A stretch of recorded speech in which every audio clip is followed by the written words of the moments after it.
Okay. Thank you. All righty. We'll go ahead and call to order the Kodiak Island Borough Assembly work session of Thursday, October 10th, 2024 at 6:30 p.m. in the Assembly chambers. First, for everyone's information, we have one Assembly member, Steve Ames, who's online there tonight. First item we have is citizens' comments. The toll-free number is 907-486-3231, and the toll-free number is 1-855-492-9202. Anybody wishing to speak in person or call in, please do so at this time. Ask you to sign in and make sure the mic is on, and address comments to the body as a whole. And if you're calling in, please turn off your listening device to make sure we don't get the feedback. Thank you.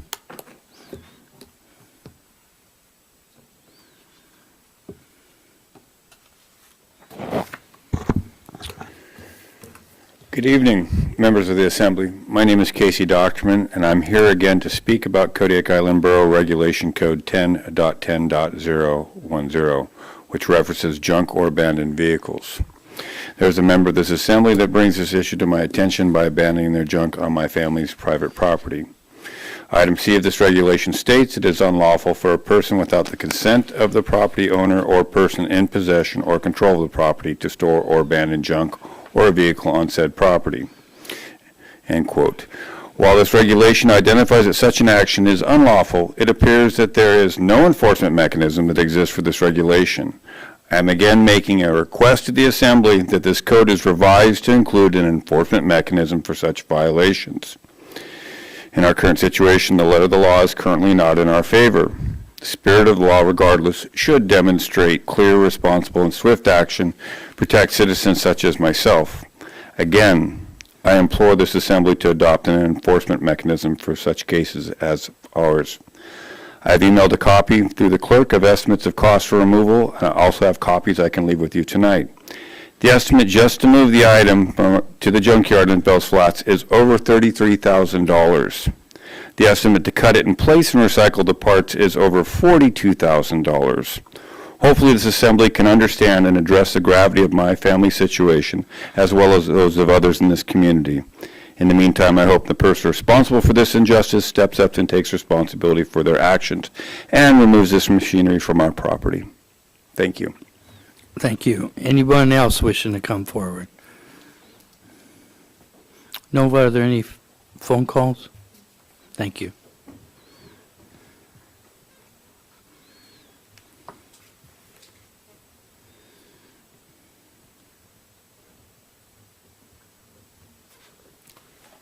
Good evening, gentlemen. I came to talk to you tonight about affordable housing, and perhaps... Carly, would you state your name for the record, yes. please? Carlene McChesney. Thank you. And perhaps you heard on the news Monday morning, the 6 a.m. news, and then the 10 a.m. news, and then I wasn't home for the rest of the day. But what they were talking about is that the low-cost housing is going to go away.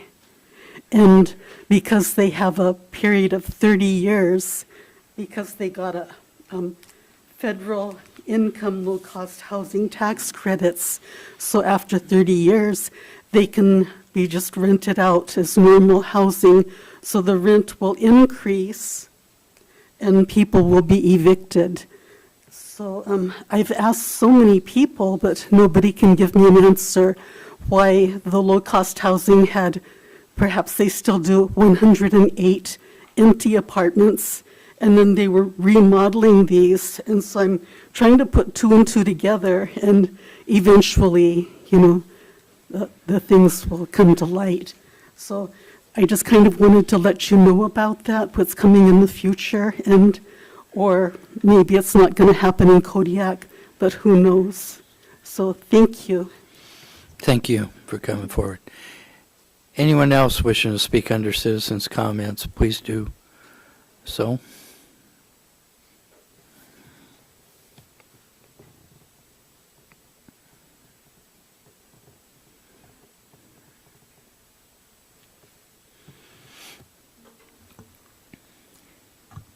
Coral Chernoff.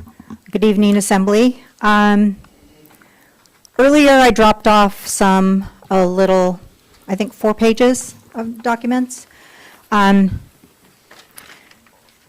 So I dropped these off because I didn't know, you look a lot at the amendments, and there's a lot of redlining and blacklining. And when I went to look at this, there was a section that wasn't in there in the packet you received, which was Section 6.01.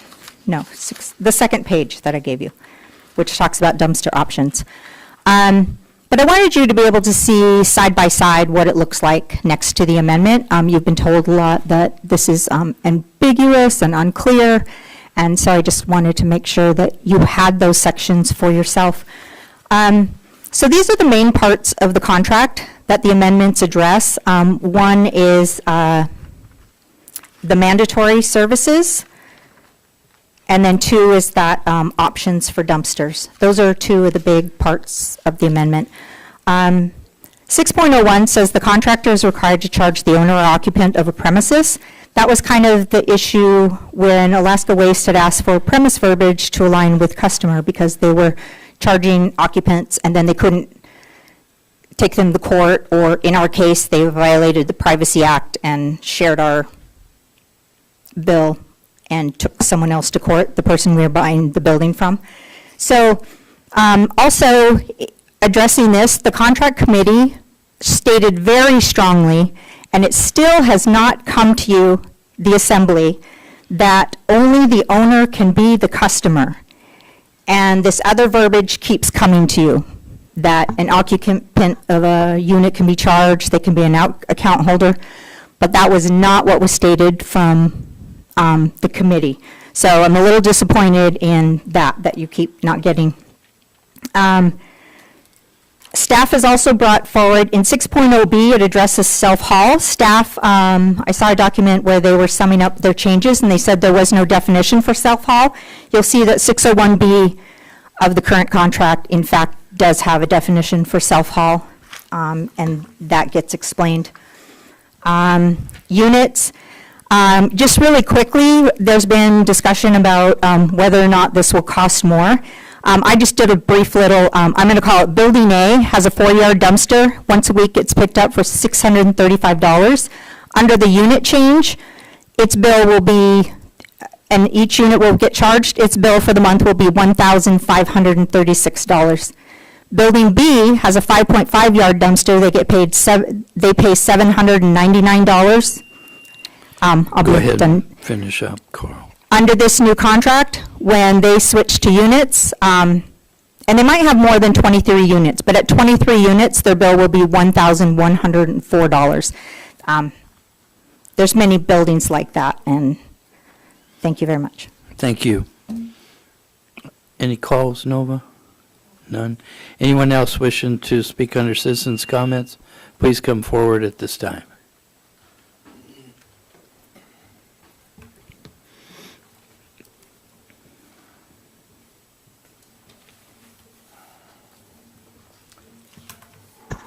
Hello, Mayor and Assembly. Thanks for allowing me a minute to speak. My name is Dan Rohr. I wanted to speak in regards to the garbage contract. I want to start out my comments by just saying Alaska Waste has been doing a great job of executing this contract, so I don't want any of my statements to in any way, shape, or form reflect poorly on that. They have certainly gone above and beyond for me with a couple of different properties of mine with issues I've had to deal with. I'm concerned with some language change in the contract, specifically this desire to use the word unit instead of differentiating between commercial residential and multifamily residential. And I realize that there's some challenges with the other language, but the challenge with the unit language is really, really difficult. And so I want to read you one section out of what's in front of you tonight. And I've seen multiple flyers that would insinuate that this is not the way it's going to be handled, but the problem is I can't find that language in the contract itself. And so let me read to you, and then I'll explain to you what my concern is. So unit. Unit means a whole building or any portion of a building which is designed for separate occupancy for commercial or residential purposes, which generates solid waste. Units in a single structure with separate entrances and separated by a common wall are considered units regardless of whether they have separate addresses for other utility services. So I'm going to use a ludicrous example to start out with. I have 225 storage units. They all have separate entrances. Many of them do generate waste. And by this definition, I mean, again, I'm being ridiculous. Obviously, we're not going to charge 225 residents from their storage units is $50 a piece. I mean, that would be craziness, but that's what this language talks about. Then, think about the subway building. There's 20 some odd units. I actually don't know how many units are in there. Right now, we're comfortably serviced, Alaska Waste and I agree, comfortably serviced off a 5.5-yard dumpster dumped weekly. But this, again, would then say I'd have to go to a unit measurement, which, again, doesn't make sense when we've all worked together with Alaska Waste to come up with a dumpster size that is practical, reasonable, and acceptable. Plus, I don't think Alaska Waste would want to build 20 separate units, individuals. Anyways, I've seen a flyer that said, okay, 1 to 3 are handled a certain way, 4 units and above, then shift over to this other scenario, but I can't find it in the contract. And so, anyways, I just am concerned that the unit language is inadequate when dealing with commercial structures. I wonder if you're better off to use the word dwelling unit and then allow commercial. Anyways, it's just difficult. You guys have been looking at this for months and months and months. I can't come up with language changes in 3 minutes worth of comments, but I do wonder if dwelling unit would fix some of the concerns, but it doesn't really address the commercial ones. So anyways, if dealing with the 4 units that were referenced in your flyer that you guys saw on October 3rd, I believe it was, if that were in the contract, it would fix the problem, but I can't find it in the contract. Again, it's 202 pages, so it could be there somewhere. I may have missed it. And I apologize, I have to run to another meeting, but I will listen online because I'm curious to see if you guys get some additional information about that. So anyways, it's a hard job. Thank you, guys. Appreciate your work. Dan.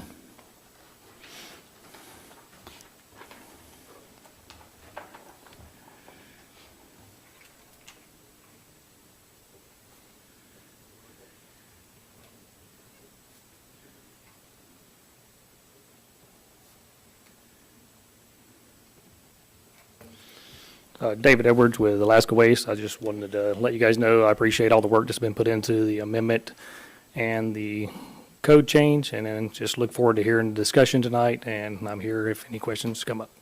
Thank you. Anyone else wishing to speak under citizens' comments, please come forward at this time or call in, because we're going to go ahead and we have no calls. So we'll go ahead and move on to agenda items. First item is discussion of contract number FY 2019-25B, amendment number 2, residential and commercial solid waste collection and recycling services. Staff report, Amy, and I guess one of the things too is, as we heard in the previous meeting there last week, under citizens' comments, there were comments made regarding rates going up. And can staff expand more on what is actually happening with rates? Thank you. Yes, absolutely. So if you haven't heard about this, the Kodiak Island Borough established a solid waste contract committee with resolution fiscal year 2412 to evaluate, develop, and clarify inconsistencies in the current solid waste contract. This committee consisted of Assembly members Turner, Smiley, and Ledoux, began meeting in January 2024 and held 9 meetings to discuss clarifications and updates needed to ensure that different customer types were being treated fairly when compared to similar customer types. It's important to note that all of these meetings were open to the public and allowed public comment. 2 residents attended the meetings. and the rest was just staff and assembly members. Since the time the First Amendment to this contract was passed, several customer complaints with a range of overfilled containers or inadequate containers to incorrect billing or inconsistent billing have come into the borough. Each of these complaints were considered and solutions to the issues were developed. Additionally, one of the other main issues that we're going to talk about tonight, I hope, is that we need to talk about the methodology of how our current contract is calculating the customer count. If that part is not clarified in the contract, we could face residential rates going up by 18% and commercial rates going up by 30%.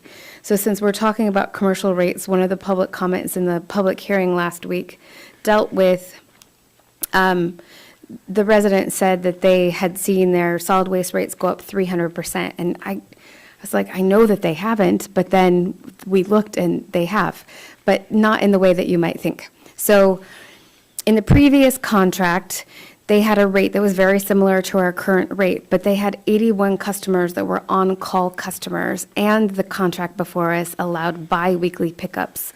So if you were on a bi-weekly pickup and you were an on-call customer, your rate could be very low. And then when this contract kicked in, when we started this fiscal year 1925 contract, we started in at, hold on, let me look, $313.42. And I made a graph for you so you can see how that went. And over the last 5 years, what those look like. And at the end of this graph, you're going to see that for fiscal year '24, the price is going to go from $326.09 to $423.29, and that's because of that customer count. If we don't clarify the customer count, if we do clarify the customer count, that amount will actually go down. So here's that handout.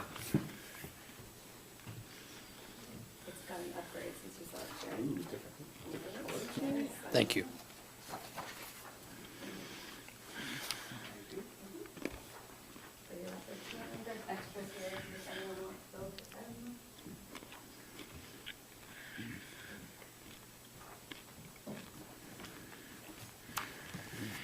So one of the comments that was made, it was that the First Amendment doubled the price, and the Second Amendment will double it again, and that those facts just aren't there.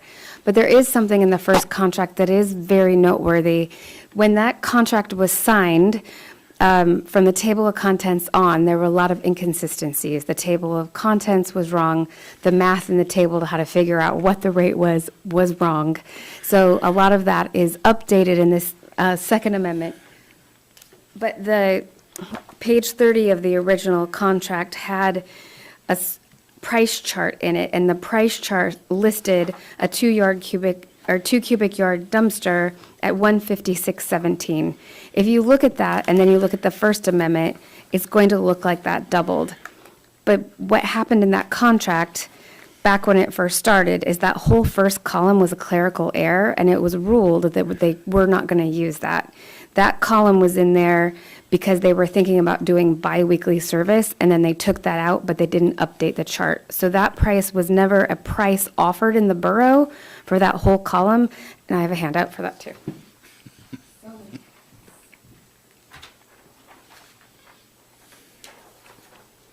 Are these in the back? Maybe. Thank you.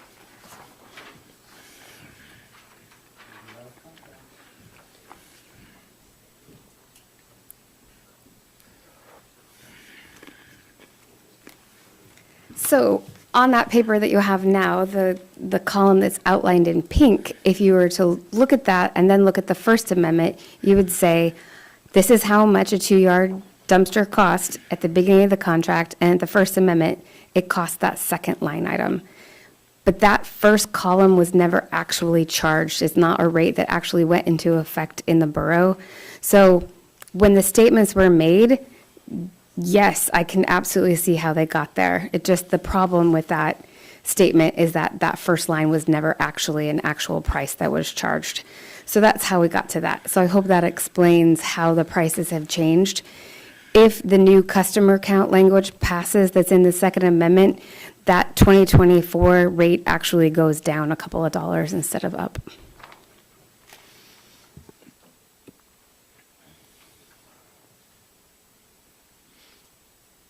Repeat that on what the 2024 new rate does? It I'm will looking go- at the 2-yarder. It will go down a couple of dollars. So Okay. right now, it's at that 326. Patricia or Jenna, do you know what it will be for? Oh, it's on this, isn't it? It's right in front of me. Another handout? It is, yeah. It will be 319.24. 319. Go from 326 to 319.24 instead of what's listed here for 24 at $423.29. Yes. And so what Nova is handing out right now is kind of a solid waste contract timeline through the years. So you can see some of those prices. We started with contract from fiscal year 2010. So you can see what those prices look like back then. And then as that contract went through, we started our contract fiscal year 21, which is the orange color. And then those are the updates. There's yearly updates with the CPI and PPI, and it shows you what those rates have done across the years.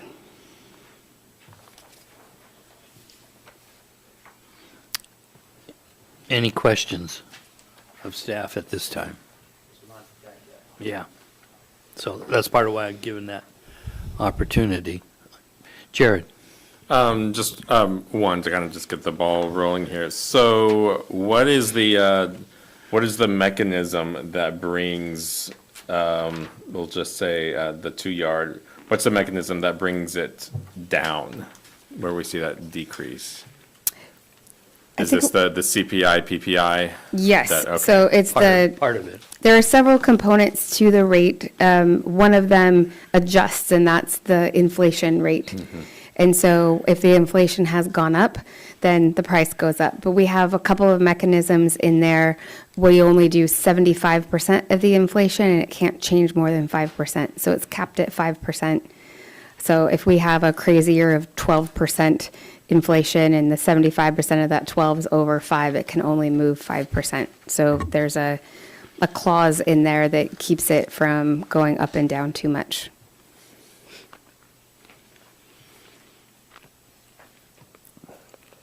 But there's something else in there. In order to go from 326 on the 2-yarder, 326.09 to 423.29, there's something else. Right, so that's the customer count. So this year, Alaska Waste decided that they're going to change how they counted our customers. And the reason that's important is because when we figure out rates, the customer is on the bottom, is the dividend. So we take our total waste collected and it's divided by the number of customers. Normally, and when the contract was bid in the RFP and in the example of how we calculate rates, for commercial dumpsters, it says it's the number of customers is every dumpster in service. This year, Alaska Waste counted it as, so I think the best explanation is if you look at the city of Kodiak and they have 6 around the harbor, that would be 6 customers. That would be 6 different dumpsters, and so the number in the dividend would be 6. This year, when they counted for that scenario, the city of Kodiak would be 1. So anyone who has multiple dumpsters in their name, in one name, so every dumpster the city of Kodiak has across the community is 1 customer, the way that they counted. Normally, it would be, all the individual dumpsters there's one at the ferry terminal, there's one at the transient dock, there's 6 around the harbor, then there's some in Dog Bay. So they take all of those, and they just count them as 1, because it's 1 customer. But we believe that the way they've done it previously is the correct way, and we'd like to put that in writing to ensure that that's how it's done for the rest of the contract. Good point. Jared? And this is where we get into the discussion about the definitions, customer, owner, unit. Do you mind doing a rundown? Sure. So the owner thing that was mentioned in public comment, she's right. We did talk about that a lot at the Solid Waste Contract Committee. But then the lawyer reviewed our work, and then the lawyer put their opinion in. So Some of the stuff that we talked about, the solid waste contract, didn't make it out of the solid waste contract committee because the lawyer didn't agree with the assumptions that were made in that committee. So there was stuff that was talked about there that did not make it to the assembly. So that is an absolutely correct statement, and that's why. What was the other thing I was answering? Oh, if you mind just going down the definitions, differences, the changes with the I'm gonna ask customer versus I'm gonna unit ask Patricia versus to owner. come up here and do that because she is my subject matter expert on those changes.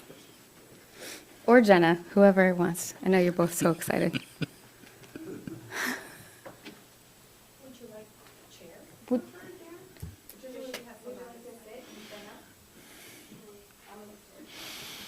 It's easier than trying to use the podium.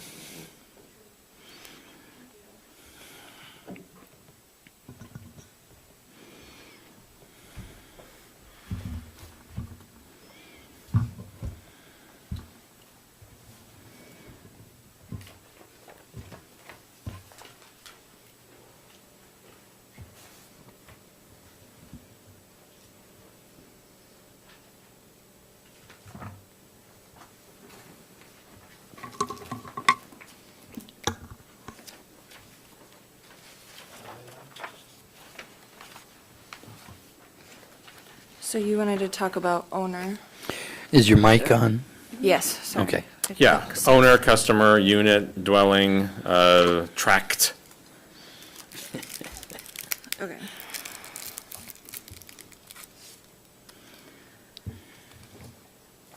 Let me make sure I can look at the original here, excuse me. Mainly because, like there was mentioned in public comment, these are laid out in on the very nice flyer where those codified in the contract. It's, I guess, a sub question. So I will start with customer. And the definition for customer,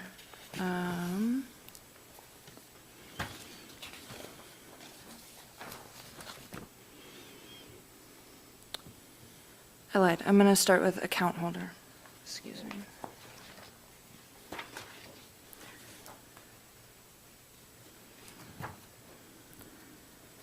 Did you want me to read the definition as it is, or do you Whatever want me you to would discuss the like. changes? To get the detail out, there's people listening, so probably a good idea, I think. To read it? Yeah. Okay. So the definition as listed in amendment number 2 for account holder means the owner of a premises or the person or entity identified by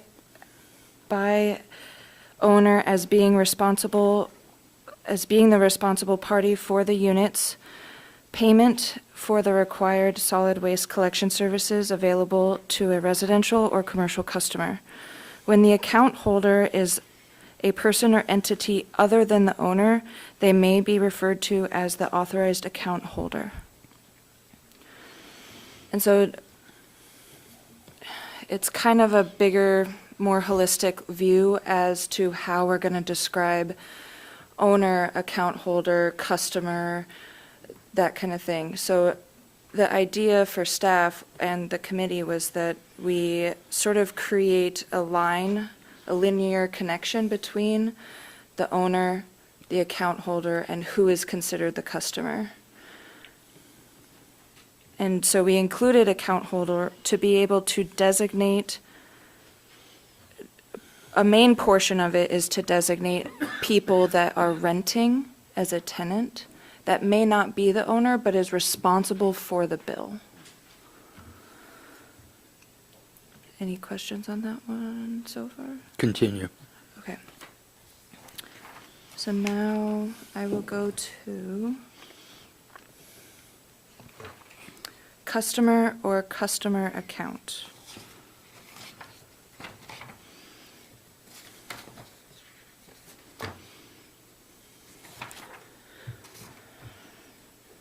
Customer or customer account means the person or entity whose name and billing information are associated with the solid waste service being provided at a unit, either residential or commercial. See account holder. So the account holder could be someone different. If it's a renter, they could be considered the account holder. And I know we use the word a lot of customer or customer account, and a lot of those words are used interchangeably. And so having a clear definition for both of them, it was really important.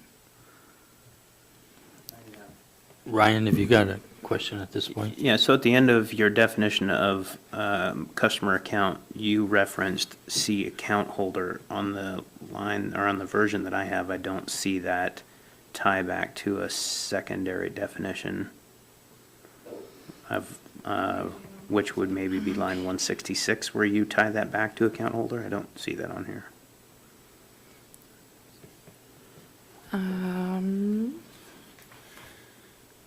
I printed this directly from the packet on September 12th, I believe, is when I first printed it. Okay, I'm looking at the packet tonight, and this may just be semantics, but when you have, at least in my opinion, when you have a tie back to a definition that ties to another definition, you stated it correctly, but I don't see it illustrated here as such. So maybe Okay. just make a little flag note in there on the version that I see. What does your guys' version say? Did you guys show the tie back? Point me to it, please. Line 166, page 6 of 21 in the packet tonight.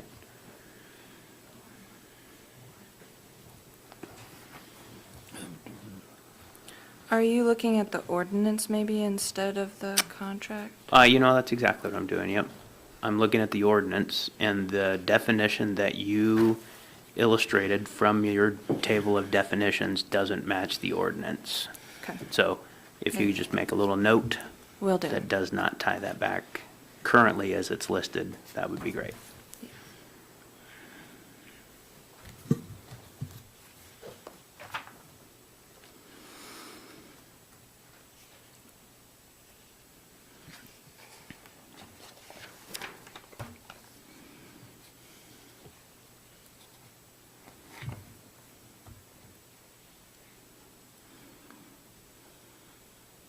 Would you like me to continue?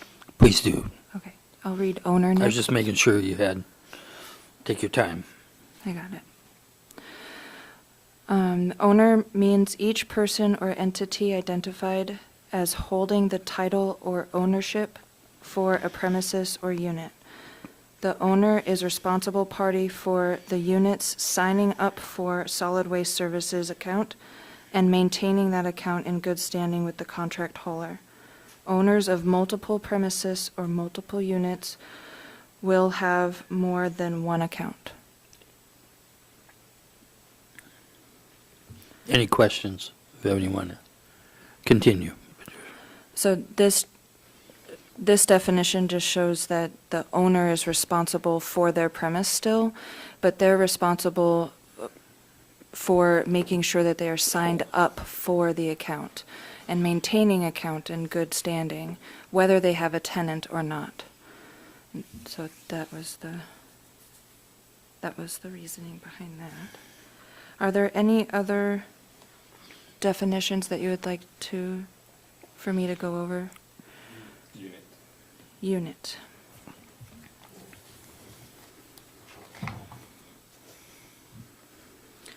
Unit means a whole building or a portion of a building which is designed for separate occupancy for commercial or residential purposes, which generates solid waste. Units in a single structure with separate entrances and separated by a common wall are considered units regardless whether they have a separate addresses for other utility services. We added the unit definition to help identify the separation of a premises and what individual spaces are responsible for obtaining and maintaining their own solid waste disposal services. Steve, if you have any questions or that, please interject because I can't see you. So just holler at us. Thank you.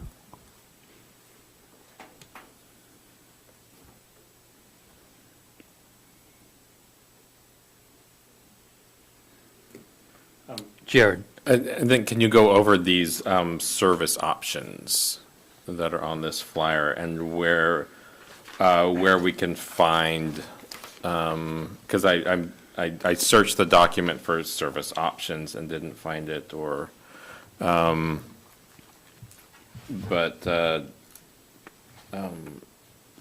where does the bottom half of this flyer in regards to units come from? First, what does it mean? And then, how did we get there? So I'll look at this a little bit holistically from, in the section number 6, that is a heavily edited section where we added more, I guess, staff added more clarity for the types of service. And so for roll carts, dumpsters, self-haul, and what goes along with each of those types of services, or what would be allowed or disallowed. When we were first discussing the solid waste contract, we had made a infographic where we had the number of units that was all broken out, and this is sort of a remake of that. It doesn't specifically say per unit on the bottom portion of this. You're correct, and the comments are correct. This is not directly in the contract.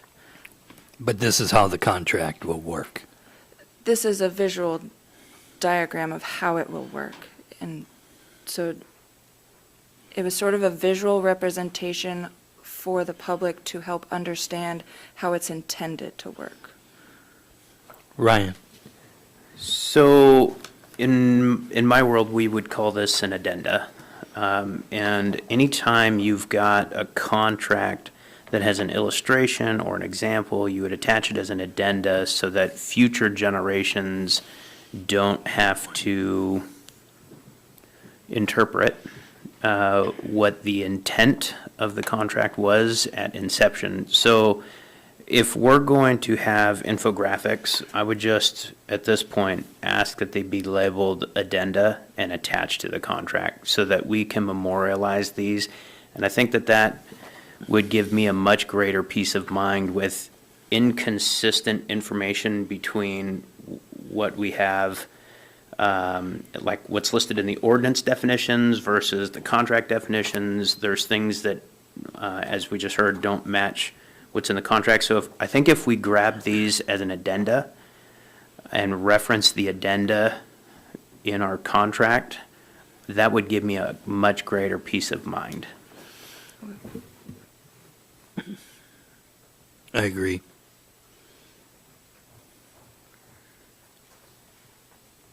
Any questions on the unit? Bo, do you have one? Once we're done with definitions, I have one. Okay. Go ahead and continue on anything else that you might have, Patricia, on there in regards to the units or whatever. Okay. Bo. Thank you. Oh, Steve, go ahead. I have a question in regard to units and why this has become such an issue. If the landlord who owns a commercial building has got a dumpster that is properly sized to dispose of its waste, then why does it matter whether it's 2 units or 30 units? We keep talking about how people should pay their proper fair share. Well, if they've got a properly sized dumpster, to me, it shouldn't matter how many units are in there. The trash is being disposed of properly and billed according to what it's generating. Is there a reason why units is being specified so much? Amy?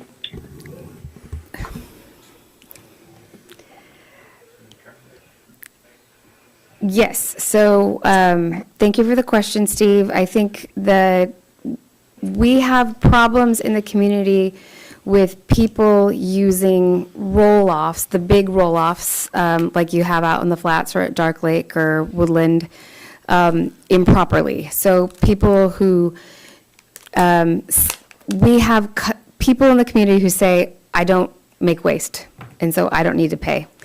And so they're not paying. And so, or my business doesn't make enough waste to qualify as having an account. Well, it's not fair to say that a business doesn't collect waste and then charge other businesses for waste. And so the idea of creating new terminology to identify waste-producing residents or dwellings, if we want to call them that, Dan, or businesses, was to better account for who's creating the waste and make sure that people are paying an account. The roll-off containers are supposed to be for residential waste only, and they're abused by commercial. And so if you don't have an account and you're not paying and you're a self-haul means go to the landfill. But that's not happening, it's going to the roll-off. And so we're having problems with, we have so many dumpsters in the community. Alaska Waste in the contract is required to pick them up only so many times, but we're way over that many times. And last year we spent, Jenna, almost $300,000 out of the enterprise fund to cover the extra roll-off pickups. And so we're trying to equalize that out and make sure that there's enough containers in the community so that trash is being collected properly and not just put in a roll-off. Because when that gets passed on to the customer, that's going to be quite an increase in the bill. So that's why we're talking about units. We're hoping to be able to identify people who are creating trash and not paying for a solid waste bill. Right, otherwise, everybody's rates are going up. Yes. Okay, thank you.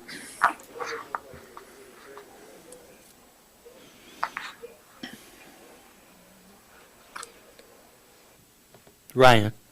I have probably. Oh, excuse me, Ryan Bowe. Oh, sorry. I let Steve go before. Sorry, Paul. No problem. So when you say roll-offs, you're referring to a dumpster, right? Not the roll carts. So that we're using a lot of terms that Okay, right, so very thank you. similar. A roll cart would be like the bear-proof roll carts Right. that individual people have. And you can either have them at your residence, or if you're a business and you have a small enough waste stream, you can have one or two at your business.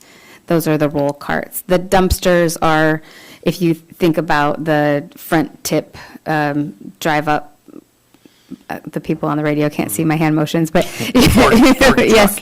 And then the roll-offs are the big ones that actually roll off the back of the truck that would be like at the end of Bell's Flats or the end of Woodland Drive or by Bayside Fire Station. They're the same size as like the cardboard recycling, those large ones.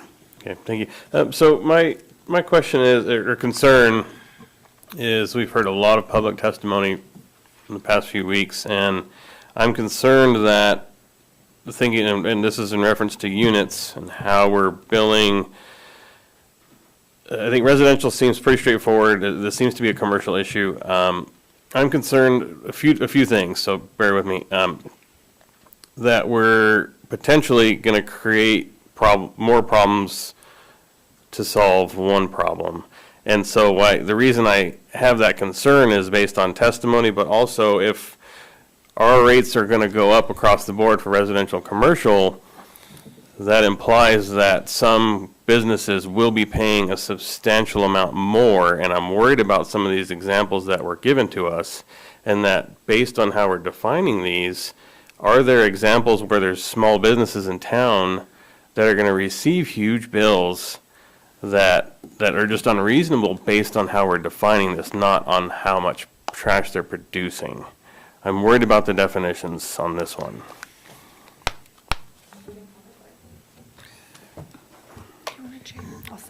We can pull another chair up for you, Jenna. Just me, I'm pretty tall, so this works out great.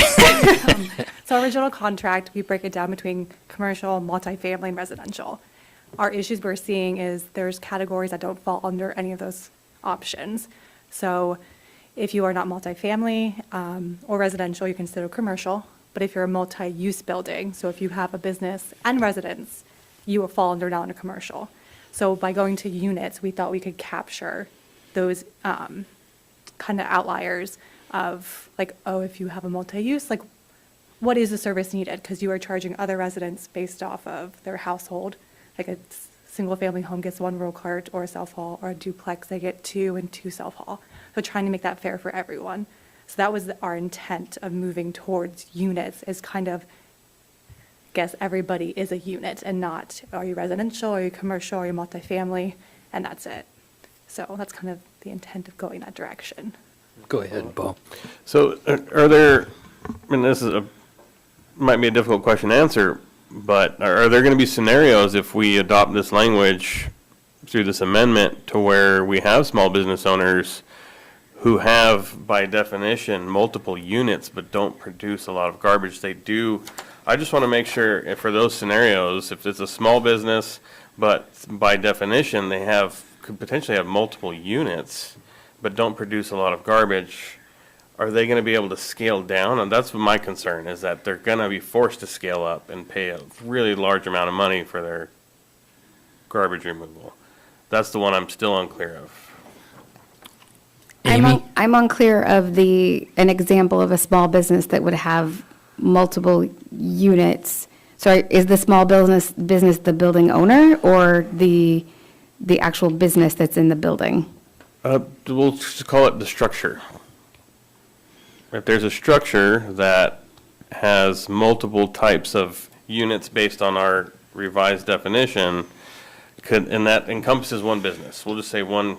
I understand your point, and that's why this is going to be a difficult one to answer, but I just want to make sure we're being mindful of, if we go through with this amendment, that we're not creating a scenario where, because of our new definition, we're going to force a small business into paying an astronomical amount of money without having options to scale down. I just want to make sure the scale down is very clear to everyone in the room and those listening, that that is an option if they have a complex structure that will result in multiple units being billed. Are they able to scale down?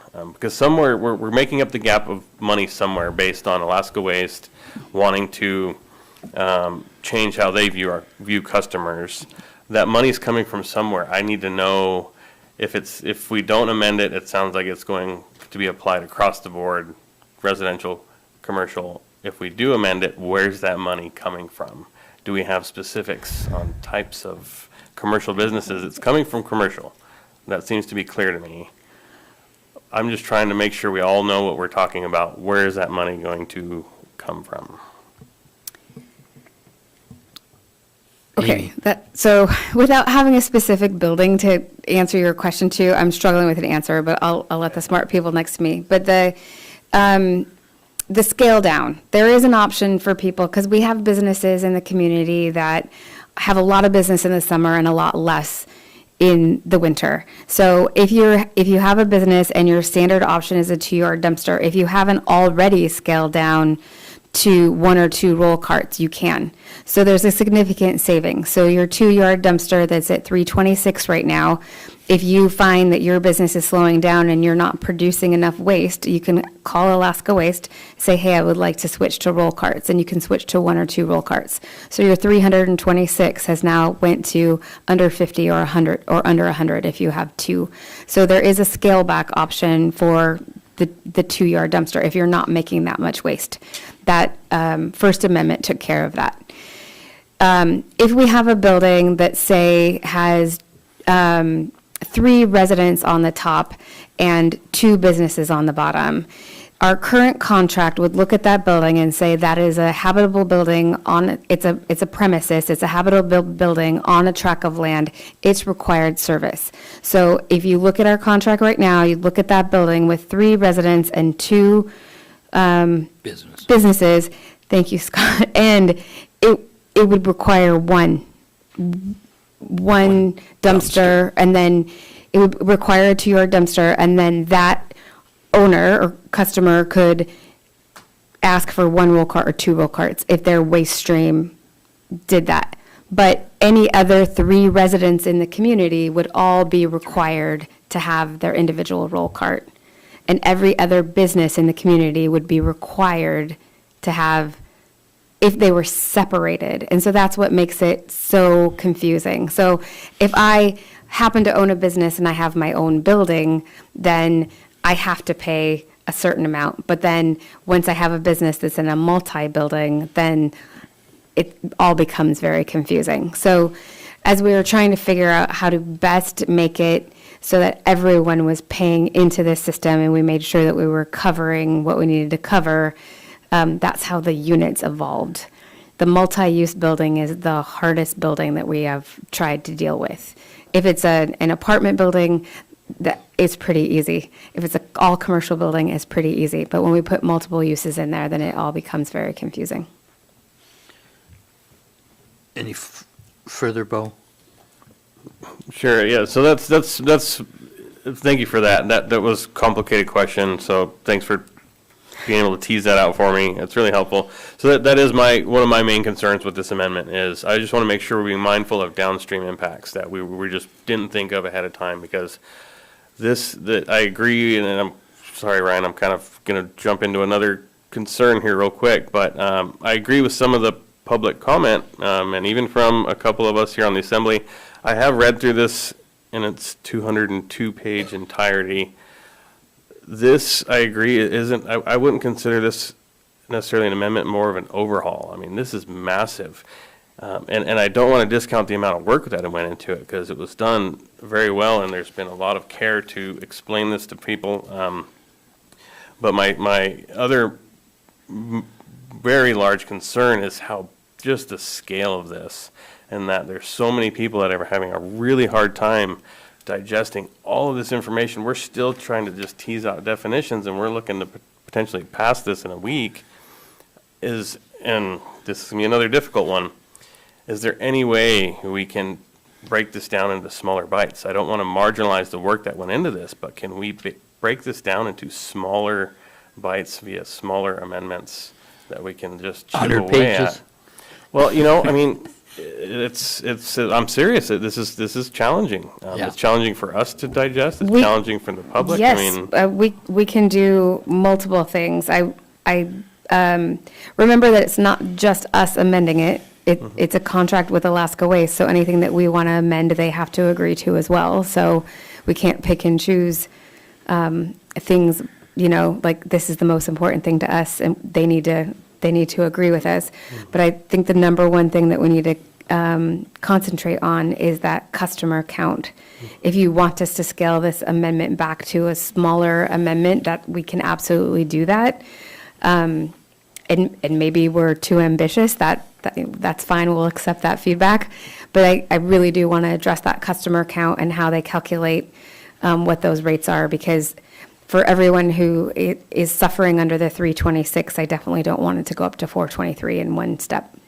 okay, thank you. And that's the reason I bring it up is this is just a lot of information. And again, I appreciate the work that's gone into it, but it's just a lot. And it is a concern that we're hearing from the public. We're hearing it from the Assembly that I think it's too much at once. But I understand your point, and I appreciate that it isn't just one-sided. We can't just make the decision on our own.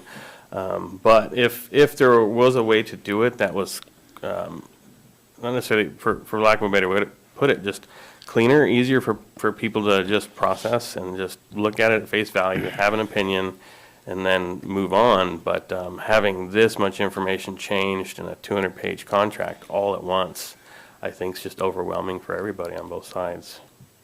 Because the lawyer got a hold of it. It wasn't just a Ryan. lawyer, it was also a committee. Ryan, you have the floor. It's been so long. Let me try and remember.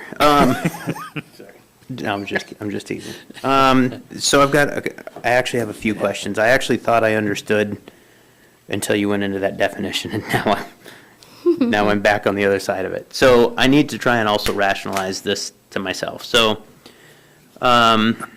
Maybe you guys should answer.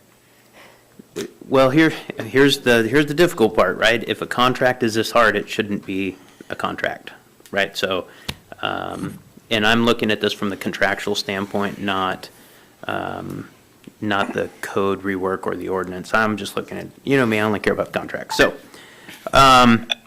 So as I try to tie customers back, the only thing that kept resonating with me is at the Kodiak Island Borough, we have essentially a customer list that are identified by property IDs or customer IDs. Is it safe to say that anybody has a customer ID is also going to have a garbage bill? That's the intent. That's the ideal world, yes. But So what's preventing us from getting our customer list and saying, hey, customer, according to our assessment, we've already done the legwork, according to our assessment, you have a multi-use building that you're assessed this thing, you're going to go into a, tier 1 agreement. Hey, other client over here, you have a single-family residence, you're going to go into this tier agreement.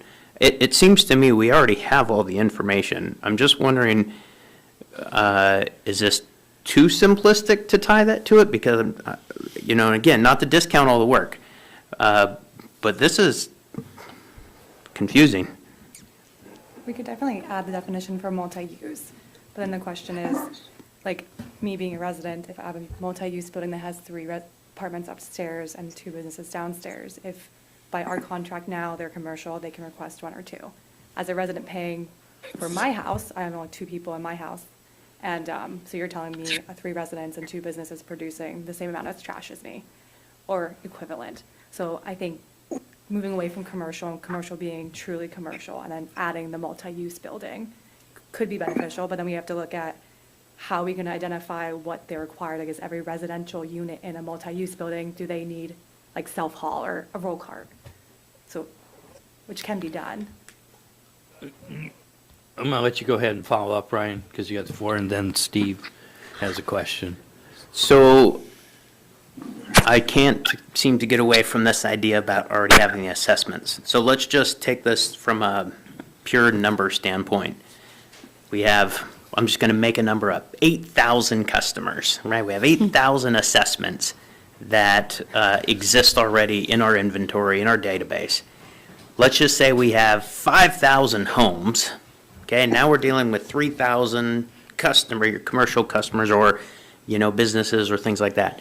It seems to me that the majority of the issues that we're talking about really result to a commercial basis, where I think if we're looking at taking these down to a bite-size thing, why don't we address the residential first, which seems to me, based off of my entirely erroneous made-up numbers, that's the lion's share of this contract. Then let's go and address the commercial side of this, because I think that in my opinion, I think this actually needs to be 2 different contracts. I think you need to have a residential contract, and then I think you need to have a commercial contract. And I think that definitions are not interchangeable between a residential contract in the intent versus a commercial contract in the intent. So the way that I look at this, I'd like to see this in bite size as well, and I'd like to see this broken into residential and into commercial, or residential and alternative. Whatever you classify it, I think residential is a lion's share that we're going to look at. I think that would put a tremendous amount of ease on people that don't have businesses here. They're like, okay, mine's pretty straightforward. I have an infographic of 1 bullet. Perfect. So then I have a harder question. Well, I know that. Go ahead. So is there any mechanism is there any mechanism that's been considered to true up the account at the end of the year? At the end of the year, the contractor says, hey, we think that it's going to be this. At the end of the year, we do a reconciliation. Is there any mechanism like that? Part of the tonnage comes into play. So let me put it into like financial terms. An estimated pro rata versus a consolidated, or I guess that would be a compilation pro rata. Has a contractor provided a pro rata, or what these rates would be off of? So like FY25, hey, as a business owner, if I'm about to go into a contract and there's new ordinances and stuff, I'm going to perform a pro rata of what that's actually going to do to my bottom line. I have to do that. We can get projected, but a We- lot of it's based off tonnage, and we can project how much tonnage is going to be brought to the landfill based off if it's commercial or residential, but those numbers aren't super There is a concrete. point in the year where the new rates that will start July 1st have to get figured out. So they, David, you'll have to remind me, so the end of April, Normally. normal when, and then that's when they announce what the new rates will be for the next fiscal year. Starting July 1st. Yeah.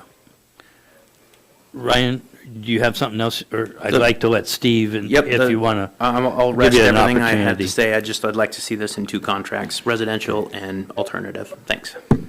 Steve, go ahead, if you can hear me. Yes, I can hear you. I have a couple questions. First one is, when does this contract run out? June 30th, 2027. Okay. I asked that question because it seems like we are drifting off into major changes in the contract.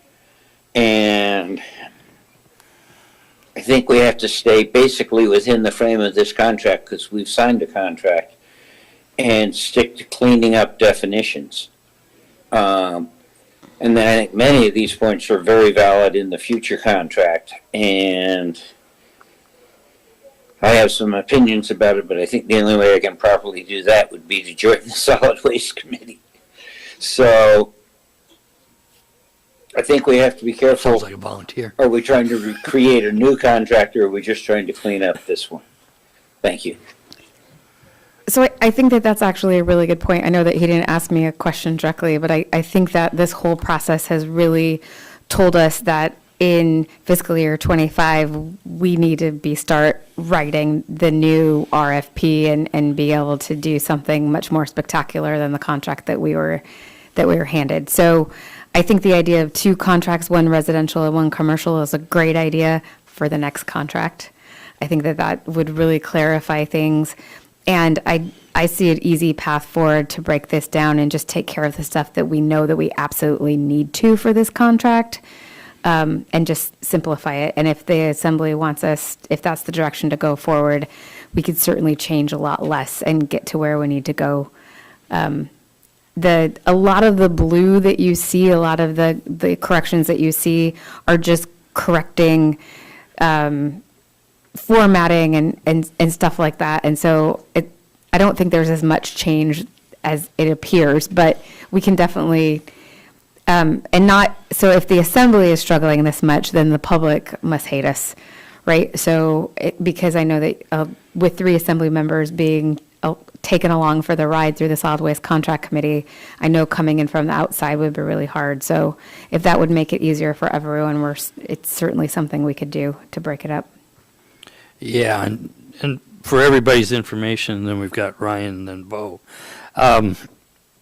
Typically, what we tried to do is to back it up. If, in addition to the contract expiring on 6/30/2027, there's, if I'm not mistaken, 3 one-year extensions as a possibility on there. I think there is. I believe that there is too, but I don't think it's in the community's best Right. interest. I'm just saying for everyone up here what the contract language is on there. But backing up from the 6/30/2027, we need to award a contract at the very latest 6/30/26. If a contractor changes, you need a minimum of 1 year to gear up to get the equipment, because they're not on the island. We've only got one company here. Preferably, you got a 16-month time frame that you'd like to give there. So we need to be rewriting the contract to go to bid. We need to go to bid by around 6/37/1/25. So that's, as we get done with this amendment, I see direction being given to start on that contract language. Ryan, then Bo. So I completely agree with your guys' sentiment about as a new contract is unveiled. The problem is that you're changing the rules of the game that you're currently under contract with. You have a charter document, and we're changing the rules of the charter contract by changing definitions, by making new terms, and by redefining your customers and units. That's, you either keep the contract that you have and keep the terms in place, or you overhaul the entire thing. You don't get to change the rules of the game as you go. And that's what we're doing in ordinance, is we're redefining the game. And then the contractor says, hey, thanks, guys, this really helps us out. I just want to make one general statement, and then I promise I'll just be done talking. The contractor works for the borough. The borough does not work for the contractor. And a couple things that have been said tonight makes me feel that I think we just need a refresher on that one. Not to mean any disrespect, but the contractor, no offense, Dave, they are a under contract service provider to us, the owner, and we have a financial and fiduciary responsibility to our residents to ensure that the game doesn't change partway through, and that's how I see this, so thanks. Bo? Thank you. I was tempted to interject earlier to have another seat at the table for that reason. I do feel it's somewhat unfair to ask you a lot of questions that are probably better suited for the contractor. So thank you for saying that. I agree. So back to, the work, a lot of work has been done. I think, Madam Manager, you nailed it with a lot of this work isn't going to go to waste. As we continue to go down to how we want the next contract to look, I think a lot of this work can be applied into that RFP.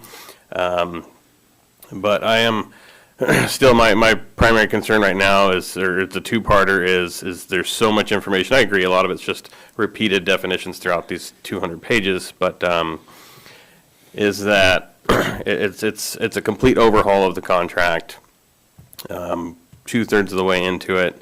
It's confusing for everyone involved.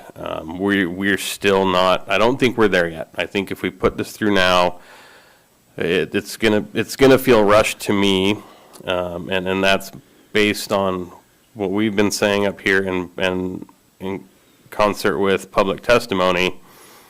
I appreciate the fact that the longer we wait, the closer we get to the next one. So the changes that you want to see take place now likely won't all happen. So I do appreciate that, but I don't think the work's going to waste. I would like to see, I currently am probably not going to support this amendment as it sits. And again, it's not because of I appreciate the work. I don't think that people have taken it lightly. If we could identify a much smaller component to make it feel like more of an amendment versus an overhaul, I'd be more inclined to support something much smaller in scope. Rambling a bit, but my fear is we have downstream impacts that may be unintended, and it sounds like the most of those are going to land on the commercial front, and we need our new small businesses to stay afloat here right now. Those are my concerns, sorry. Any further questions? Jared? And Amy, I mentioned this one. I would like to see Section 4 reinstated, the transition planning. I think that's important for, especially if the contract period is coming to an end. I think that should be reinstated.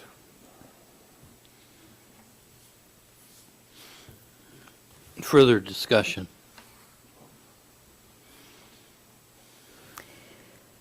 So, to summarize, Please do, Amy. Staff will, so we'll take this off the agenda for next week. We'll bring it back, I think we'll be ready by October 31st with a smaller amendment. So we'll bring back a much shorter, more concise amendment to the work session on October 31st, and possibly for approval on November 7th. And then if there's an ordinance change to go with it, we'll bring that then too. I'm not sure what that will look like if we needed to make any ordinance changes, if we're just concentrating on customer count. Does that sound like a good schedule?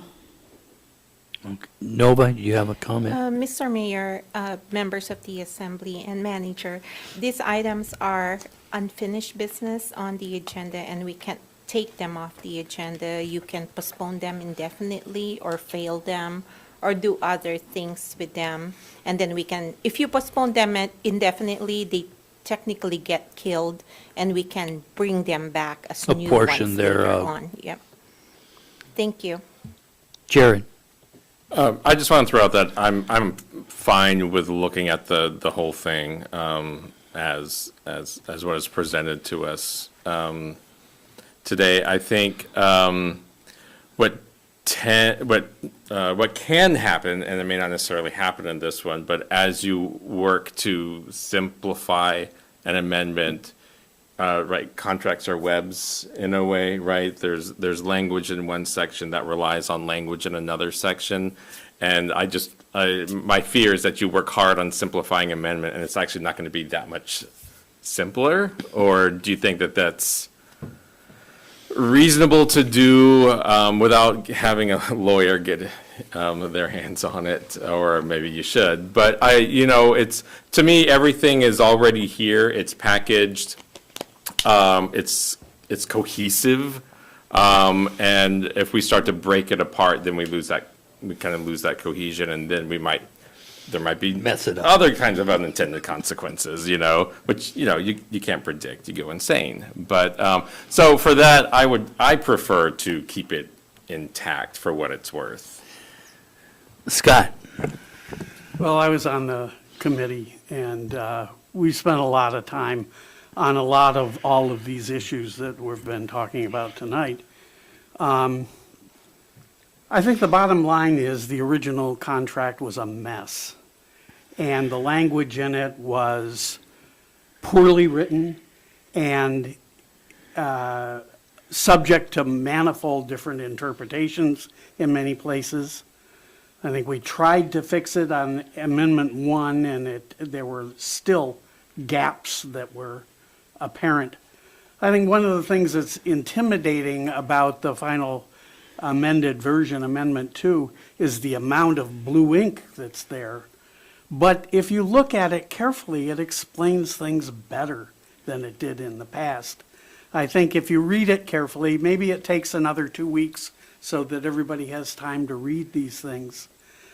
I think there will be challenges if we try to split it into two contracts, because there are entities that are commercial and the ownership is commercial, and there are residences in the same unit and in the same building, the premise, I guess you'd call it.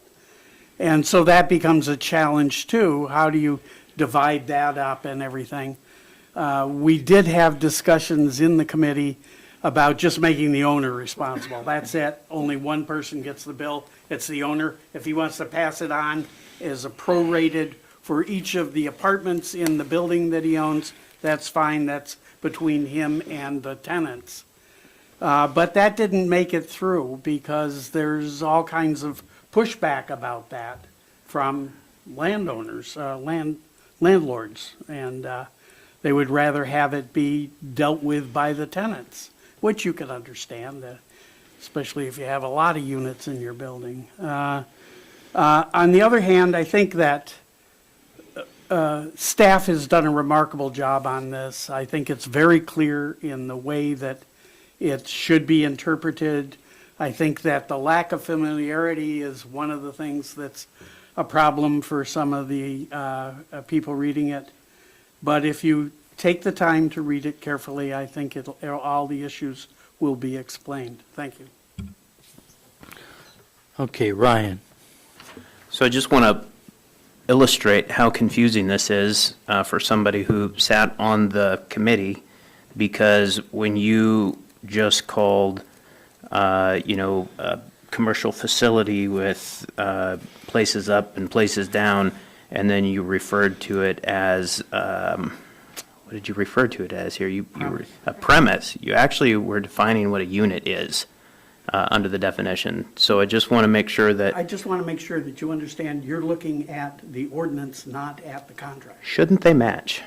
They should, but they're talking about different stuff. Okay, right now Ryan has the floor. So, Continue, I'll Ryan. yield the floor to Dr. Smiley. thank you. Scott? No. Okay. Sorry, I just wanted to get a little order back here. So, any further discussion? Okay. May Amy? Jenna ask a question? Sure. So comments were made about basically updating definitions or adding definitions, which totally understand that. An option could be we can keep the residential and the commercial, but we can add another definition for multi-use, which has multiple residents and commercial. But the question is, how would you guys like us to determine what service do they need? Because commercial, a whole building, they can request one or two if they want to. But that's not going to work, and I don't think it's very fair to other residents that have one roll cart, but you're telling me a person that has three can have one. I think that what I'd like to see, I understand your question. I'd like to see you guys work with it every day. We up here don't. I'd like to see you bring suggestions back as to, because you're looking at trying to be fair to all of the customer base, and I agree with that concept. So am I. And so I think you have a little discretion to bring back some options on there. And I see Ryan and then Bo would like to respond. Ryan? So a couple options, the Code of Federal Regulations uses square footage in most of their safety-based regulations. Square footage is one option. Domicile and number of people, and there's another option. Service, or the basis of the business, if they're a high-volume producer of garbage, that's another consideration. I think that if you created some sort of decision-making matrices that applied universally, is this a residence? Yes, it goes this way. Is this a commercial building? It goes this way. And you can just follow a decision tree and scope out what those are. Again, if it's simple and we're looking for universal, a matrices, right, or a legend that someone can follow along with, and this is almost it. This really is almost it. I think we're really, really close. I would like to see something like that. So. Okay. I think there is something.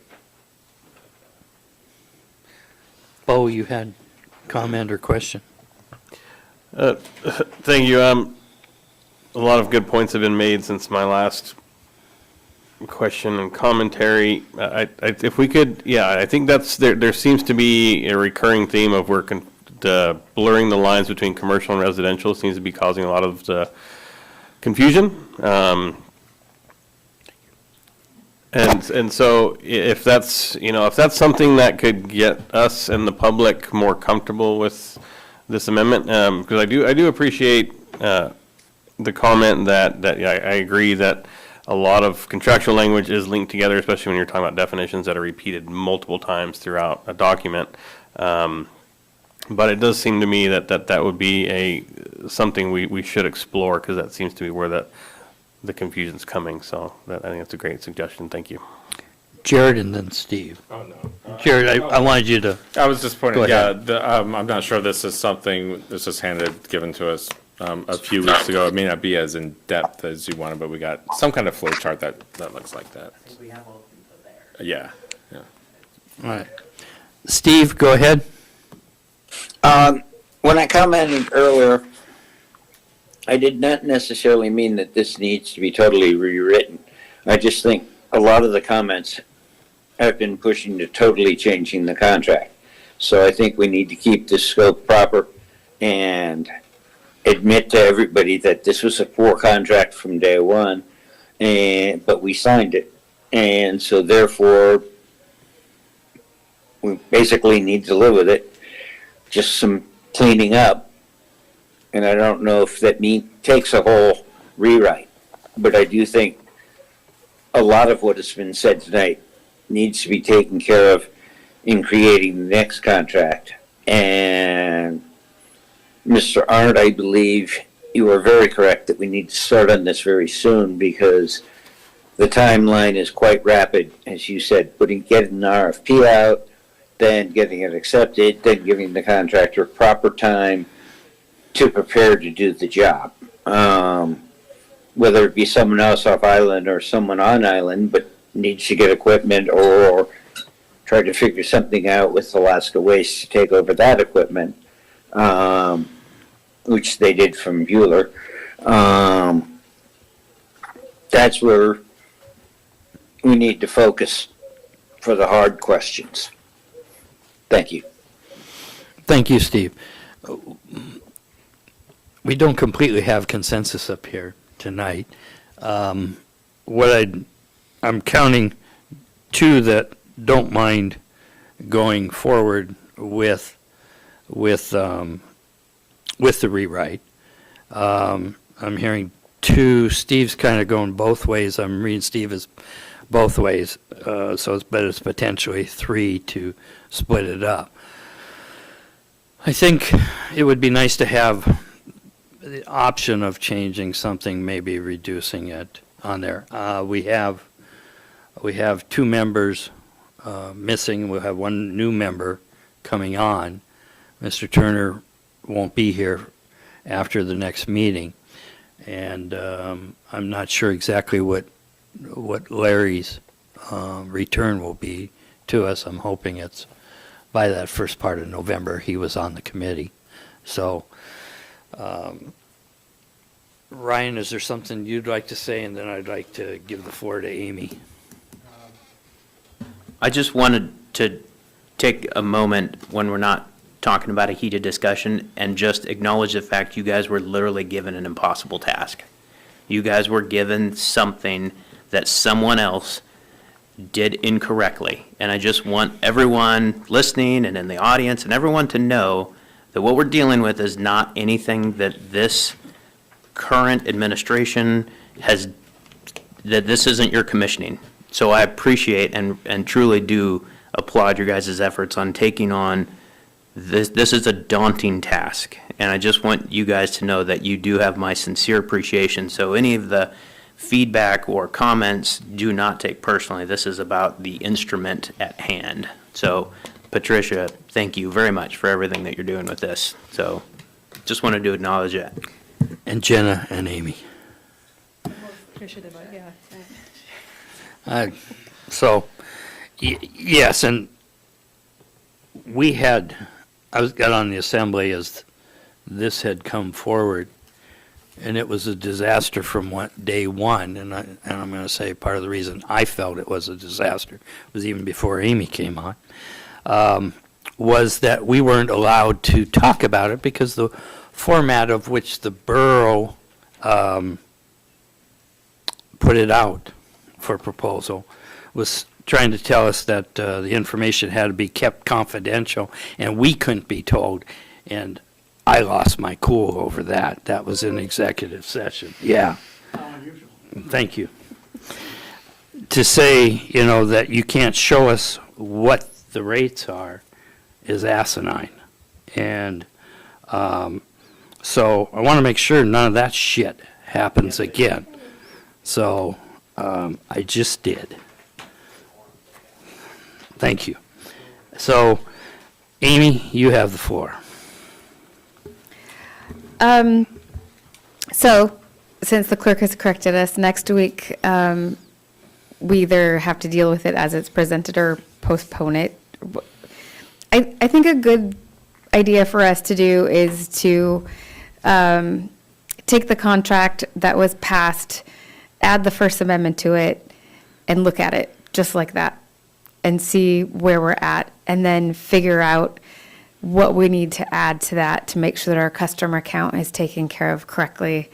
Talk to Alaska Waste if there's anything that they disagree with, or find out where they stand, because they have to sign it as well. And then just do the basic amount that we know that we have to do to get us across the finish line till 2027. That would be, I think, all the work that is done, and it has been considerable, is just prep work for that RFP, and knowing all of the flaws and inconsistencies that are in this contract. I think will definitely help staff create a better RFP. I do think we need a solid waste contract committee, or a solid waste RFP committee for that probably too, as we move forward. But so we can push forward with what we have and try to clarify, or we can take a step back. And so those are vastly different options. So just, there's 5 of you, 4 of you just need to come together and agree on a direction. Jared? What are the short-term impacts of delaying? We just need to have something by the April 2025 before they set the rates for. Right. No. We're behind. We're behind. We haven't We're behind. updated our 2020, so we would have updated rates on July 1st, but we have not, because we were waiting for this amendment. If we agree on the customer count with Alaska Waste, the rates will go down. So Alaska Waste isn't in a hurry, because their rates that they're collecting right now are more than they will be once the amendment passes. So the impact of delaying this even further is some are likely going to keep paying a slightly higher rate than. Yes. Correct. Any further discussion? Ryan? I would like to get that sum quantified. I'd like to say, okay, well, It depends on, I feel like, too, the customer count. Like, that's the most important thing right now, because it's a ratio. Like, we need to determine a customer is a person that holds a solid waste, I think, service. So that one person, then if they have, like Amy explained, 3 entities, it's not counting 3, it's counting 1. So now our denominator is so going it sounds like the down. most important aspect that we have to solve is what a customer is, Yes. right? Well, so at the bottom of this sheet that you were handed, it lists if Alaska Waste does the customer count how they want to. Residential is 5524, and a 2-yard dumpster is 42329. If we fix the customer count and ensure that we do it the way that it's been done all the other years in this contract, it goes down to 4814, and the 2-yard goes down to 31924. So. And that it's- is just with clarifying customer count. That's just customer count. That's not clarifying anything else. That's what just I'd like to customer step count. back to. I'd like to step back to the customer count and make that a prioritization above all else in here. Bo? I agree with Mr. Sherritt, and I did a poor job earlier of, that's a much easier way to both of, thanks to the manager and Mr. Sherritt. I'm still not sure, so when we think about these differences, the money's coming from somewhere. So maybe that is where we need to kind of dial in a little more, is who's going to be making up the difference. That's what I'm still unsure of. It sounds like some people, based on how we define the customer, are going to be paying more regardless of which option, because that's a large difference between both residential and commercial. I'm just curious what types of businesses or residences, or who's making up that difference, or is it simply that? Do you just want, I don't have the handout now, so I did a breakdown of the 5 components that make up the calculation for the bill. So that'd be a good example, I feel like, for what you're asking for, because it shows like your CPI, your PPI. I don't want to say fixed costs, but they're not impacted by the customers in Kodiak. There's also the fixed costs with no inflations, and the profit fixed number as well. So we can kind of get a better breakdown to see, like, those numbers don't change, but we don't control those numbers. We get those numbers. It's the and detail. yeah, so the customer count and disposal cost is also in that, it's called disposal actual. So our disposal cost for the landfill, The 365. Then we take that, percent difference of those ones and go with the customer, the residential tons and customer ratio, depending off the 2 years. So we can get a better breakdown for a visual. Because I can go back and plug in different numbers of, if we had 1,000 less people, our new bill would go up to, I don't have a number, like $55 now instead. So I can do a couple of different scenarios to show that impact. Follow-up. Just a quick follow-up. Go ahead, Bo. So just a quick follow-up. So thank you for that. And the reason I keep going down this road is, looking at this infographic here, clearly if we go with amendment number 2, everyone wins based on this infographic, but I'm skeptical that there's always someone who's not going to come out ahead in this. I wonder what kind of impacts, who is that going to impact and how? That's what I'm really trying to get to is clearly that rates will go down, and that will benefit a lot of people. But I'm just trying to make sure, and not to say that I'm advocating one way or another with this question, but I think we need to make sure all of that information is available. So who's not going to be coming out ahead with amendment number 2 and to what level? Some that may not have been paying for garbage. That's primarily number 1. They will come out paying more.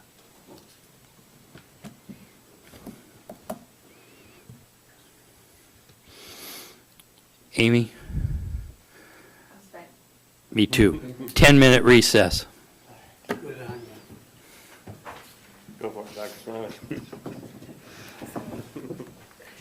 Because I'm spent too. It's a deep But one, that, man. but that is, you understand what I'm saying. But I'm making sure, I We want got to some make sure people that, that aren't paying. I get that's the And intent, they're but, gonna pay more. but are we going to screw over other people too? along the Not way? really. Is Not my really. concern. I've been watching it for 5 years. Yeah. And mostly just, I'm just And playing this- devil's advocate. this was- Information is important.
Yeah.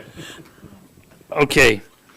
Next item is the review of ordinance 2025-03, amending Title 8, Health and Safety, Chapter 8.25, Solid Waste Collection and Disposal, to clarify language and requirements for the solid waste services.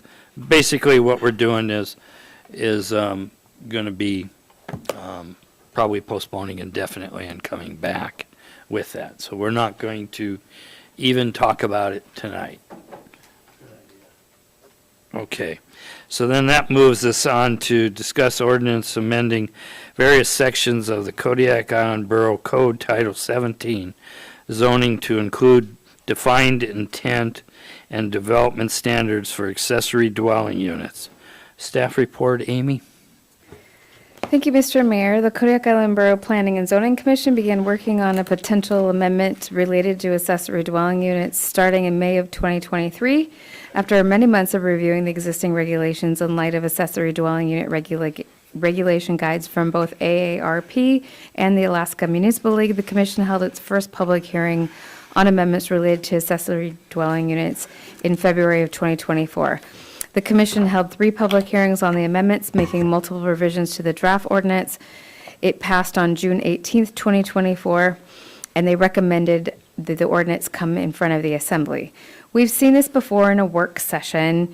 However, this is another one of those things that is a lot of changes. In your thank you. In your packet tonight, you'll have that regulation guide, but we did not add the actual code change. So sitting in front of you on the dais, you'll see this that says agenda number 3 on top.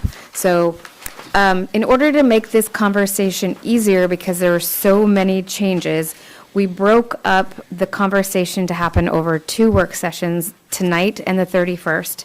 So you'll see that there's 4 things that we're going to talk about tonight: the removal of a conditional use permit requirement for ADUs that meet the development standards. The conditional use permit remains an option for ADUs that do not meet one or need more development requirements. We're also talking about changes to current definition of an accessory dwelling unit based on best practices. We'll talk about changes to the parking requirements of ADUs within the city of Kodiak and those outside the city of Kodiak.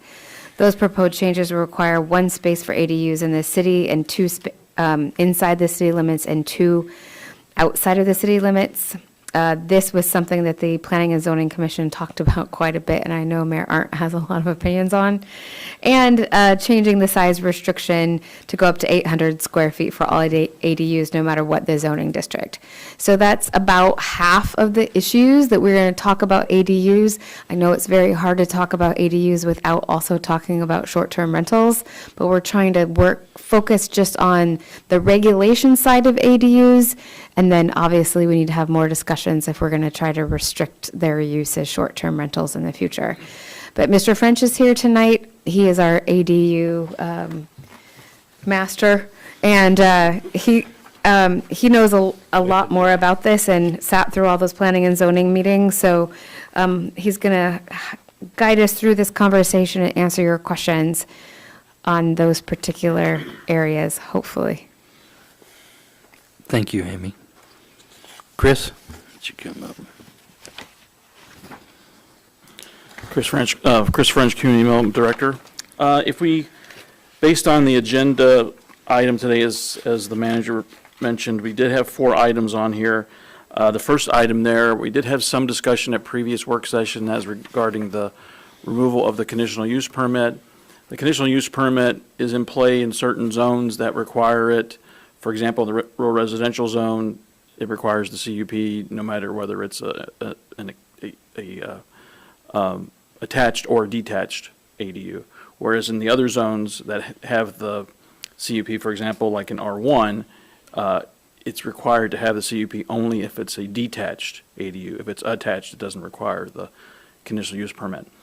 The discussion that we had at the Planning Commission level dealt with, how can we allow more ADUs without the conditional use permit, and when was it appropriate to require the conditional use permit? So looking at best practices both in the AARP document and the document that AML put together working with AARP, one of the things they mentioned in there is to try to remove the conditional use permit as much as you can, rely on the development standards that you have in place for your ADU to make sure you're covering all the bases of what could be an issue with an ADU, and then allow it to be permitted administratively. Now, what it also said in the ARP document and the AML document was you can still use the CUP, but use it in a way where if one of the development standards is not met and someone wants to still try to build an ADU, then they can go through the conditional use permit process, which is a public hearing process, which is a discretionary review process before the Planning Commission, and they can try to justify why they can't meet one or more of these development standards. And so that is why the CUP is proposed to be removed in the ordinance before you, but remain in place in case someone wants to apply for it if they're not meeting one or more of the standards. So I'll be happy to answer any questions. We can talk about it. I know Assemblymember Smiley had some discussions with me regarding, when we were up here before, regarding the conditional use permit as a way to notify the public. I did look through some more research that I had on ADUs. That certainly comment has come up before in terms of proposing to remove the conditional use permit. One of the suggestions that I read in another section, another document that AARP had on ADUs was that you could require that someone who is proposing an ADU to notify the neighbors, at least the adjoining property owners, of their pending ADU application. And that way you are notifying people and they understand what's being proposed. So that is a potential option. That is something that we could add to the proposed ordinance. So I just want to throw that out there to the Assembly tonight. Question, Scott? If you make the notification of neighbors about a pending ADU, you're relying on a small number of people to be informed. Whereas when the borough does it, it's 500 feet, I believe. It depends on the size of the lot, but yeah, it can be 500 or even sometimes larger. Yeah. And I think also, when the borough does it, it's done. We'll know, we know that it's going to happen. If you're relying on an individual, they may or may not do it. And they may not be very forthcoming about it. The concern that I have, the basic concern I have, is that for most people, the house is their biggest investment. They think of it as their nest egg for the future if they're going to retire. And they worry that the ADU that their neighbor is building is going to have a pile of beer bottles out in front of it and some drunken fishermen living in it, and that will depress the value of their house when they want to sell it. I think we have to be concerned about the fear that people have, whether it's reasonable or not. I think it exists. And I think informing them as much as we can is an important component of our responsibility in allowing these things to go forward. My memory from the last time we dealt with ADUs, which is maybe 5 years ago, we only had a few that were built. Building costs have gone up since then, so we're probably not going to have that many fielded, but it's still, I think it really bothers people that their investment, their largest investment, could be jeopardized, at least in their imagination. Thanks. Bo? Thank you. I just wanted to point out, and I know I was just using it as an example, but that we are mindful of categorizing people in our community, in this case, a very large portion of our community, in a negative way. So please be mindful of that. So the CUP requirement, so I understand that the ease of, as long as, standards are met, removing that would just kind of remove some of that administrative burden for folks wanting to pursue building an ADU. Could we, so some of the issues that are highly contentious in the community, one of them being parking. That topic, I've had a lot of input from both sides. Some people say, get rid of that requirement. Some people are like, we have to have it because I'm not going to have anywhere to park. Could could the CUP requirement address parking specifically? So let's say we did not allow for an expansion of parking for ADUs. Could that be addressed through an individual CUP? So the way the ordinance is before you, as the manager pointed out, if you're within the city, it's one additional unit for the ADU. It's two if you're outside the city of Kodiak. The assembly could make that be two required, no matter where you are, just two required for an ADU. If someone has an issue, maybe they don't have the room and they want to go forward with the ADU, then that means they're not meeting one of the development standards, and they would have the option of going through the conditional use permit and be able to justify why they didn't need to have two spaces for that ADU. So they could do that as part of the conditional use permit process. Okay, thank you. That's what I was curious about. There's a lot of, I'm sure you've been around through town enough now to see we have a lot of irregular lots, different scenarios that could come into play here. So folks that are, that have unique scenarios, we could, if we were not to loosen our parking requirements, those people in those unique circumstances could address that through the CUP process. Yeah, the other thing I'd want to point out to the assembly too is we have a provision that's proposed to be added. This was based on comments we received at the planning commission meetings on this, and that's one where one of the standards is that you have to meet the minimum lot size of your zone in order to be approved administratively for an ADU. So for example, if you're in an R1 zone, it's a 7,200 square foot minimum lot size.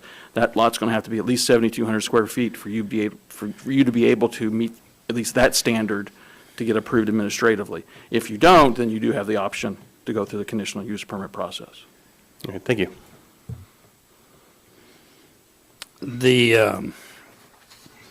I'll go ahead and interject a little bit here too.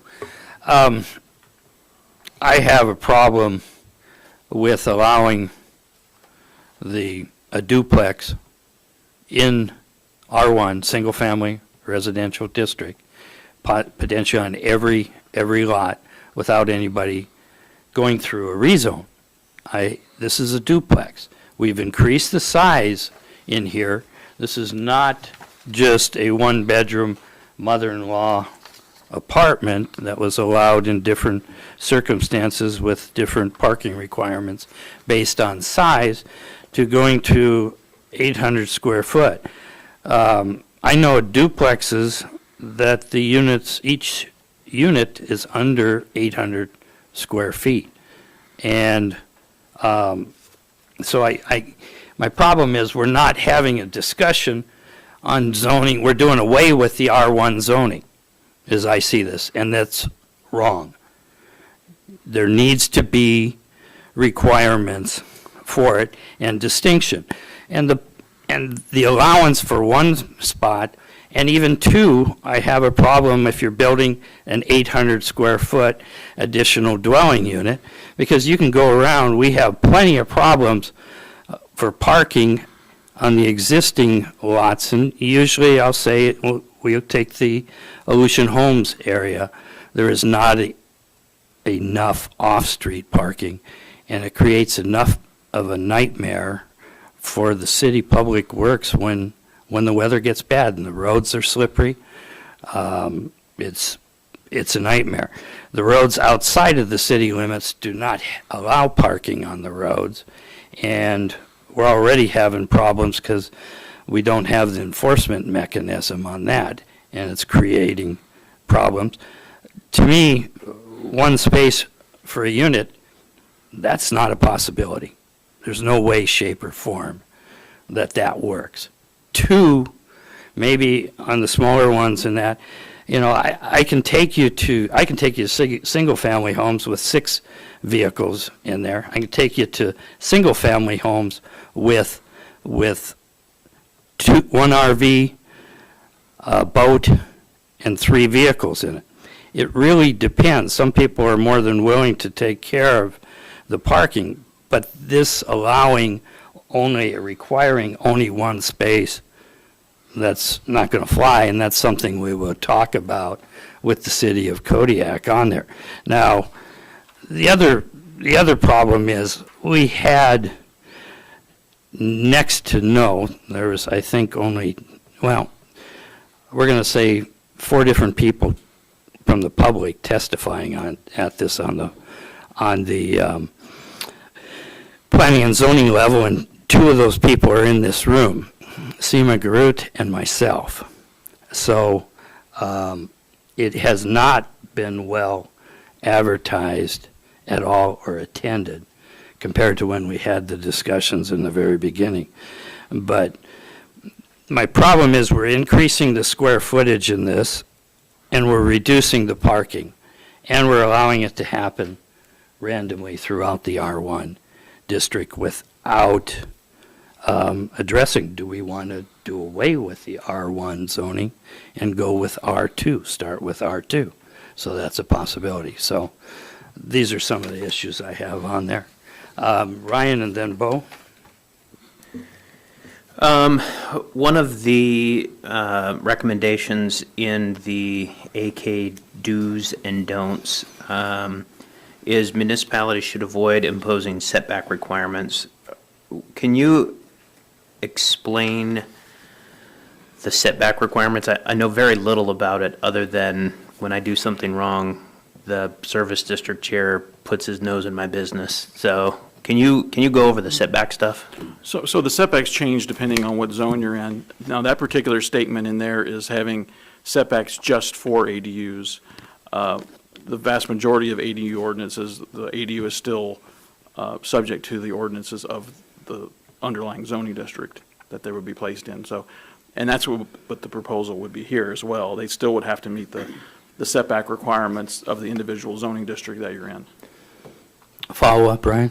Yeah, so I guess I was looking for a little more specific. So I understand, maybe this can prime the conversation. So I understand that you have the front of the lot, and setbacks have to be 10 or 15 feet on certain sides and 50 feet on another. Are we talking about being that specific with ADUs as well? So ADUs would be subject to the individual zoning district setbacks. We have some front setbacks that are 15. We have some front setbacks that are 25 feet, some larger than that, depending on your zones. And certainly side yards can range from 5 to 10 to 15 feet as well. And rear yards can vary as well, from 10 to larger rear yard setbacks. Those would still apply to the ADU as if they would apply to the principal structure. You know, if you're building a new house on a lot, the same setbacks would apply to the ADU as they would for a new house. Good. Bo. Thank you. And then, to the comment about the size of the ADUs,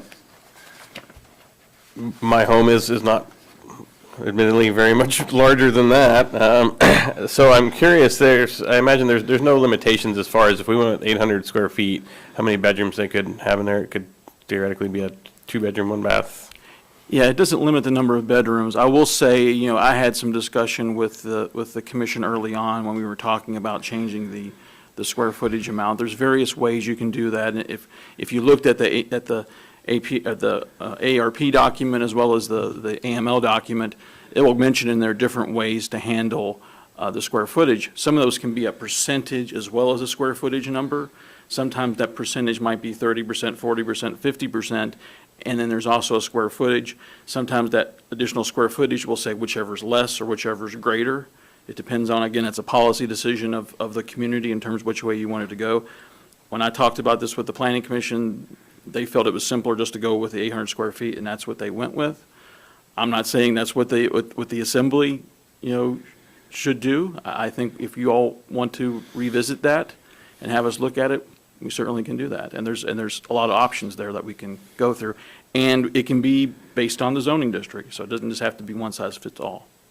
Yeah, follow up. Bo. Thank you. And the reason I ask is I'm very grateful for all the documentation that you and the Planning and Zoning Commission concluded. And so one of these states, just go quickly rattle through a few of them: providing a home for a loved one in need of care, housing for a relative, space for a guest, caregiver, having someone living nearby, extra income from renting, and I don't know, maybe I didn't realize how small my house was or how big these could be, but it feels to me that 800 square feet, and again, this is just based on my personal space and thinking about the concern that was presented a few minutes ago, I would be inclined to think that to meet these needs, which I think are great for an ADU, to provide these accommodations for folks for these different reasons, I feel that 800 seems a bit large for that, and so if we could reach some sort of compromise, or to your point, maybe base it on zoning restrictions to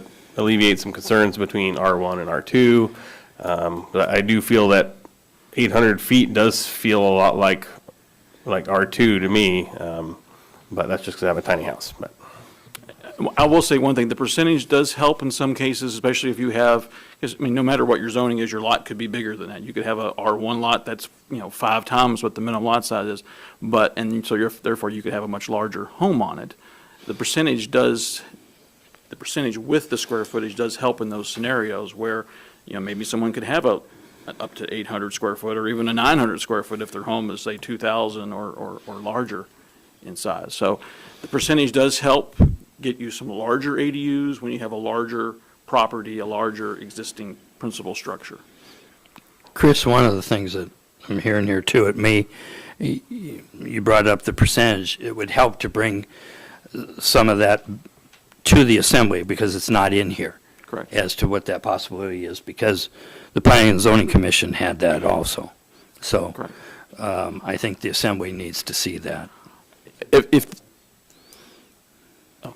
Go ahead, Yeah, Chris. I was just going to say, if the assembly wants us to give you some options on certain one of these standards that are under proposal to be changed, we certainly can do that. We can look at what other communities have done.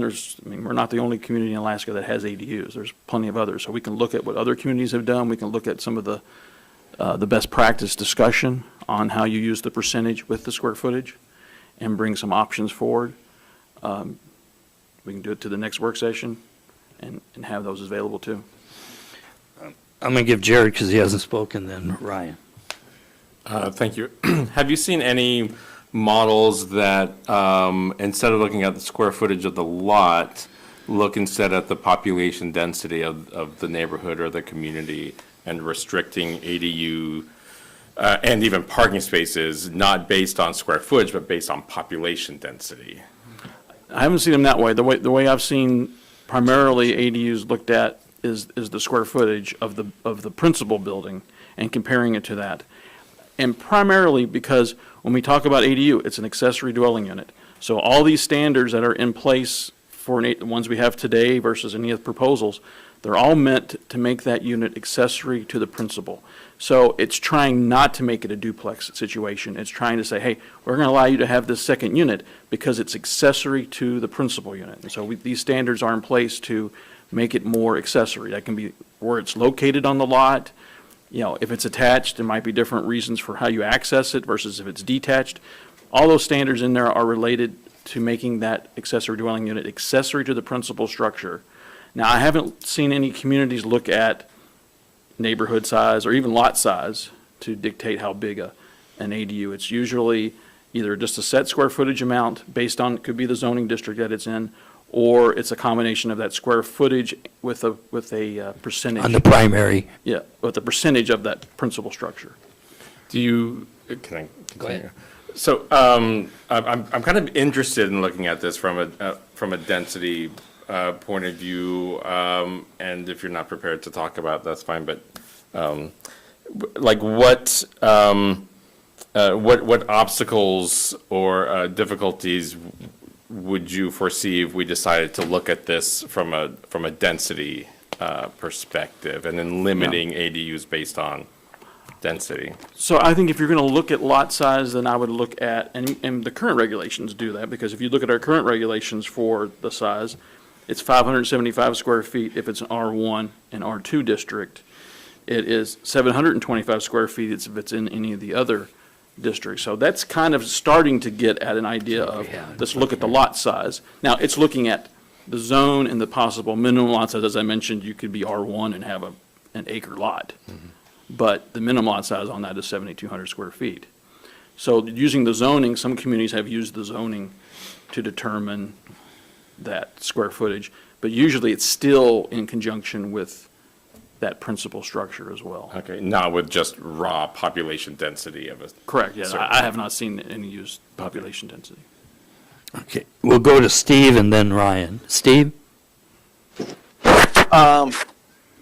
Well, we just touched on it a second ago, but I am a little concerned with lot size. Even with 7,200 square feet, if they've built a large house, how much of the remaining land is it going to take up, and is it going to make the lot crowded? So I really do kind of think a percent of lot size is an interesting thing to explore. Thank you. Thank you, Steve. Ryan? Yeah, I actually really like Jared's idea about gross population density. That, to me, is, from an environmental standpoint, that to me makes the most amount of sense. So I actually really like that idea. I think that's, I would really get behind this. And then just, I want to point out that in our packet, in the AK do's and don'ts, is a snapshot of other communities in Alaska. Juneau, Sitka, Kodiak is listed, Petersburg, and it talks about what they do in their areas. I didn't, at quick cursory glance, I didn't see any listed in density. So again, from an environmental standpoint, I really get behind that density one. Nice idea. Thanks. Bo? I'll just pile on more support for that idea. I think it's fantastic.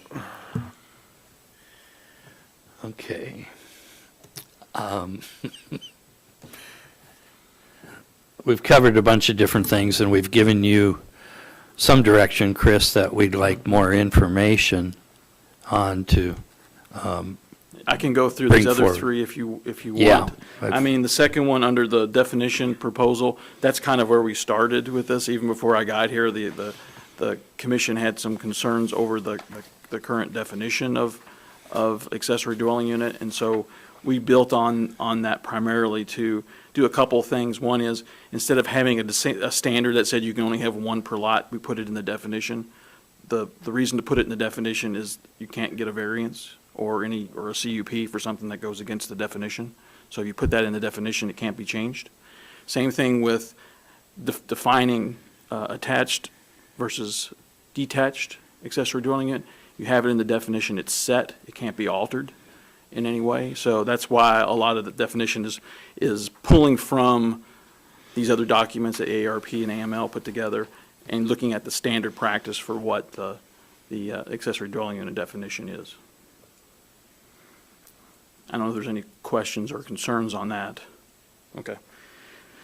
So back to the parking requirement. I will say I did have some outreach to the former city manager as well as to the assistant city manager, asking them about if they could check on the parking requirement being 1 versus 2 for the borough.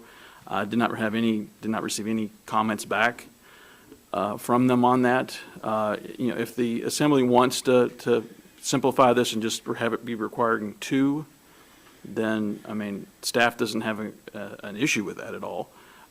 And it does simplify the ordinance. Scott? How would we enforce that? I mean, I drove through Aleutian Homes the other day, and I saw one place that had 8 pickups on one lot. And how would you control for having 2 extra parking spots? Would you ask the city police to do it? Any idea? It's a problem. Yeah, if someone comes in with an ADU, we're going to be asking them, okay, where's your parking for this? There's already a parking requirement for your single-family home, so those, if the requirement was 2, we'd be looking for 2 additional spaces. They would have to demonstrate those 2 additional spaces in addition to what they were already required for the single-family home. Which is 3, so it's 5 spaces they'd be looking for. So that would be part of, now, again, that's if folks are coming through and getting their zoning compliance permits and if, building permits hopefully after that. Bo? Thank you, and that's the reason why, that is by far the most concern that has been brought to my attention was the parking requirement, pretty much split down the middle.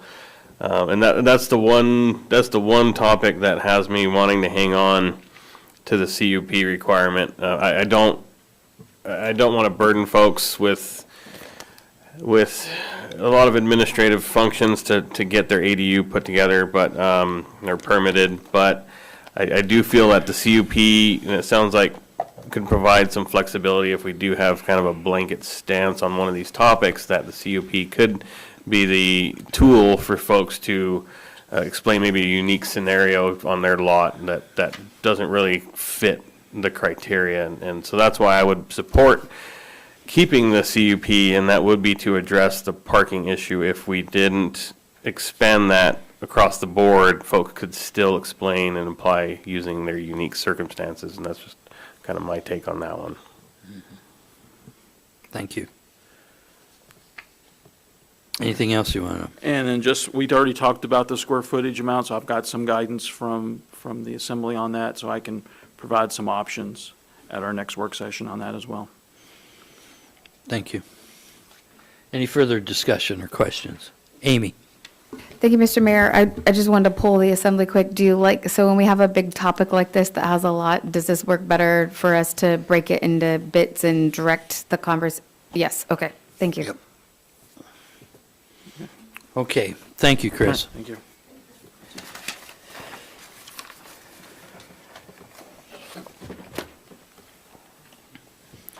Okay, the next discussion item is D, discuss the Kodiak Island Borough Joint Use Agreement, otherwise known as the three-way, with the Kodiak Island Borough School District and the City of Kodiak. Staff report, Amy? Thank you, Mr. Mayor. The Kodiak Island Borough Assembly and the City of Kodiak City Council directed staff during a February 28th, 2024 joint work session to bring the three entities together to update this joint use agreement. Staff from the Kodiak Island Borough, the School District, and the City of Kodiak have met on multiple occasions and concur with the language that is included in this agreement that's in front of you. The Kodiak Island Borough School District approved the new version of the agreement at their September 23rd, 2024 school board meeting, and the agreement has been signed by the superintendent and school board president. This agreement has been expired since August 31st, 2021, and it's not a resolution or something the assembly needs to approve the manager to sign, but I feel better having you seen it. So attachments included are the current update with tracking, and then the previous version is in there, and then a clean version of the new agreement that has been signed by the school district is in there. We're just gonna walk through the changes. Obviously, we had to update the terms. It will begin November 1st of this year and continue through June 30th, 2027. We have changed that if you want out of it at the end of a fiscal year, instead of giving 30 days notice, you should give 90 days notice. In facilities, we have included just clarification that it's the community pool and not just pool, and we added in the paved bike walking path from Benny Benson to Fort Abercrombie. On page 3, in the scheduling of activities, no one wanted to ask the borough, so we added the borough.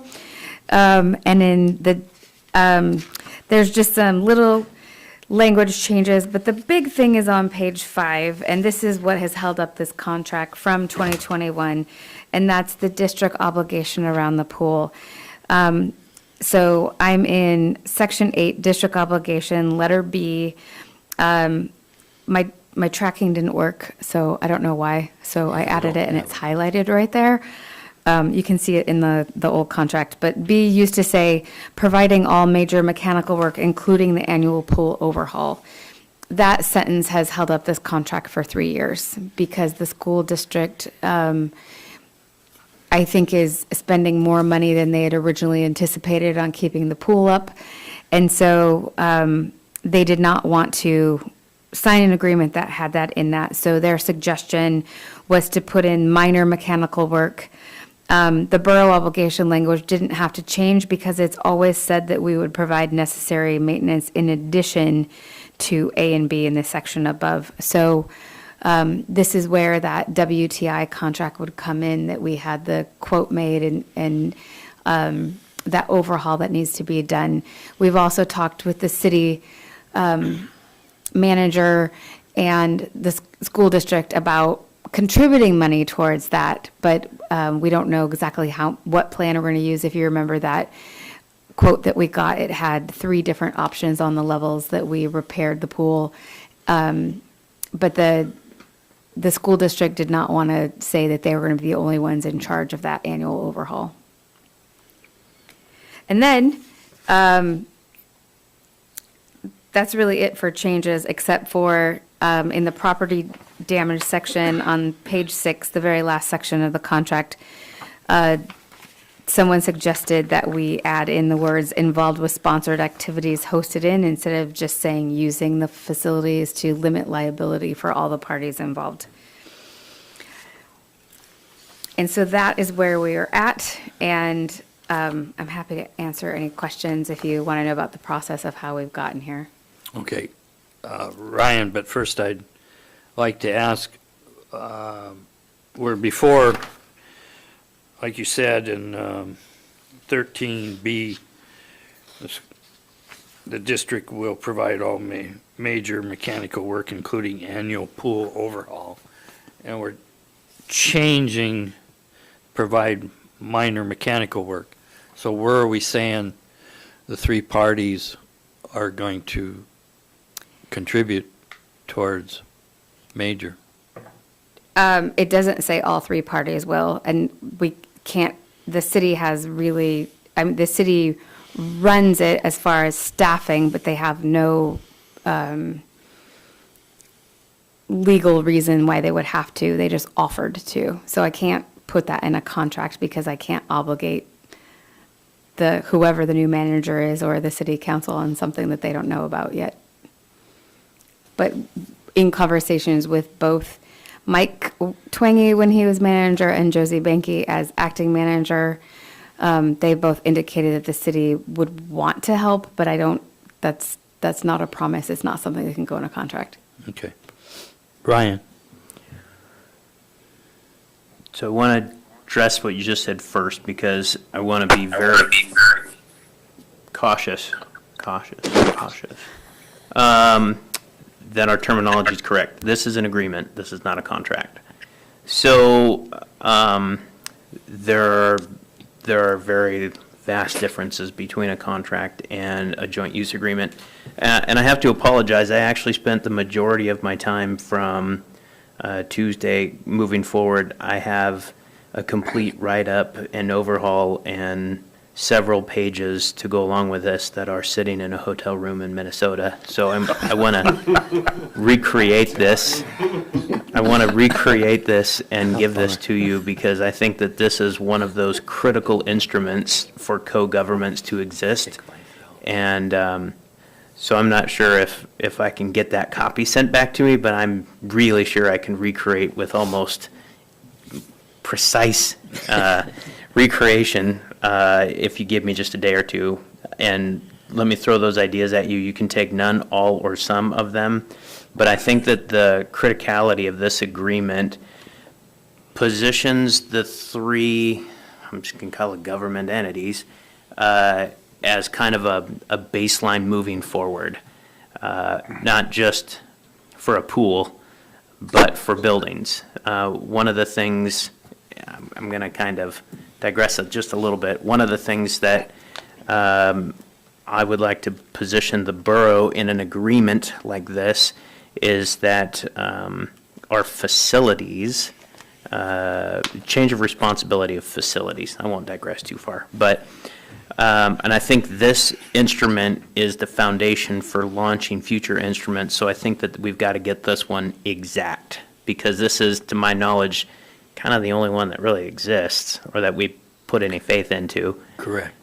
So I would like to use this, if follow me, as a springboard for other agreements with specificity on certain, like, again, facilities. Facilities is going to be just a big one for me.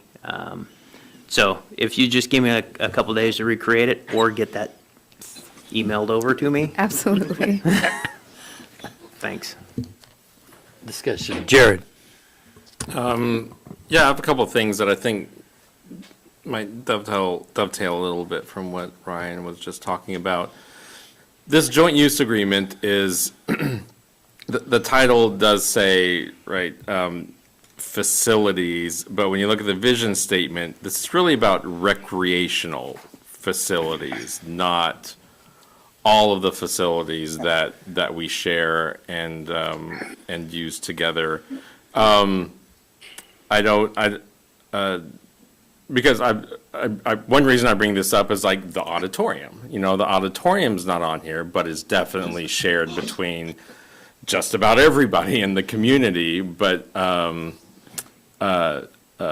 is a public facility, not a public, it's not the high school, you know, it's not designated as an educational facility anymore. It's kind of like the pool, right? The pool is not the high school pool or the district pool, it's the community pool. But it is designated as an educational facility and has a Correct. number. Still? I thought that was changed during No. the construction. No. Okay.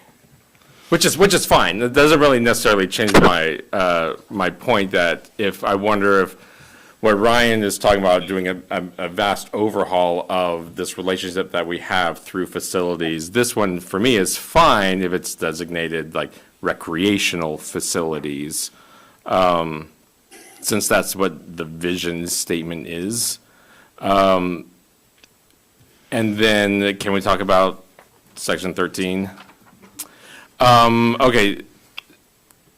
I'm a little confused with the language here because it seems like A, B, C, D, and E are,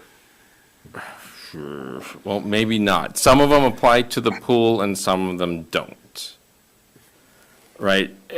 Or do they all apply to everything? So let's look at B. We've been talking about this in the context of the pool, but the way that B is written makes it seem like the district is obligated for minor mechanical work on what? On all the recreational facilities that the borough owns? Do we need to designate this one's for the pool? I think we should designate it. That one's for the Okay. pool. I think it's meant for the pool. Yeah, I think so too, but I think it might be helpful. And I guess D and E they're pretty clear. So maybe it's just B. About the pool, unless the pool needs its own one, own section. Those are just my thoughts. Okay. Thank you. Steve, go ahead. I think you have a question. Yes.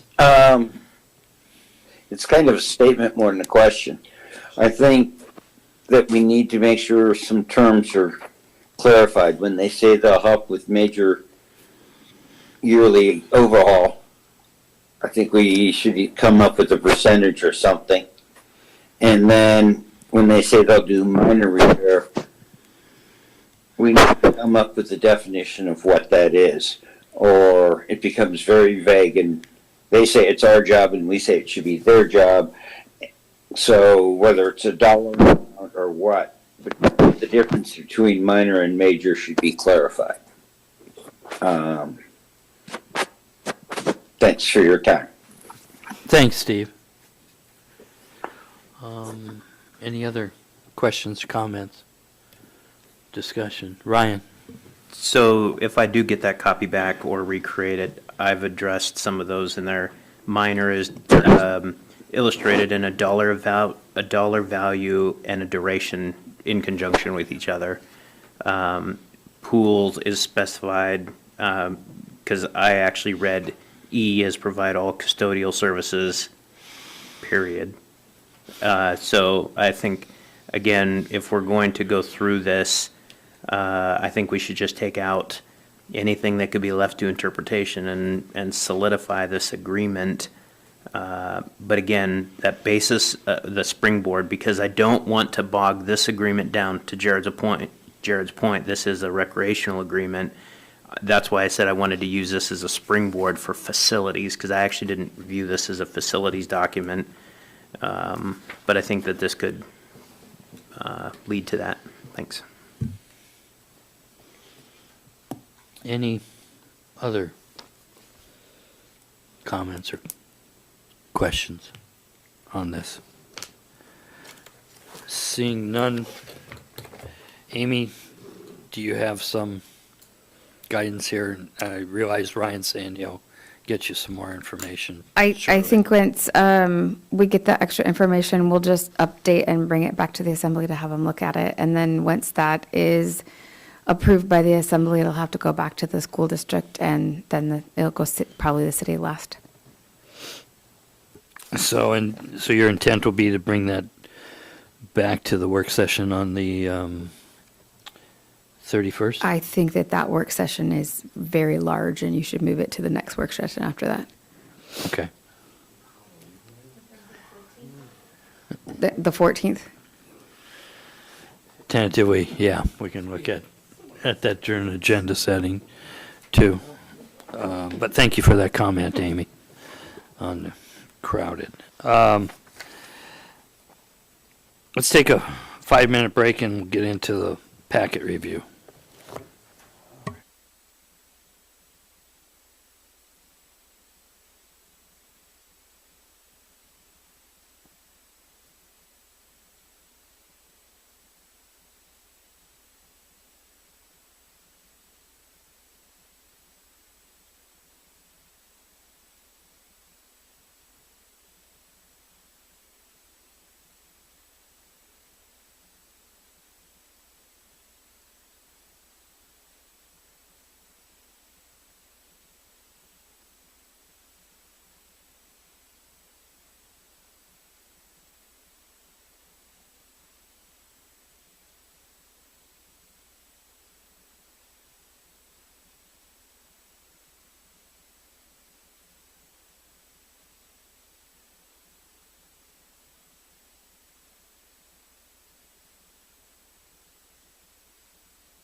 Okay.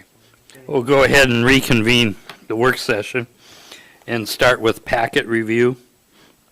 First item is unfinished business contract number 2019-25B, amendment number 2 with Waste Connections of Alaska Incorporating doing business as Alaska Waste for residential and commercial solid waste collection and recycling services.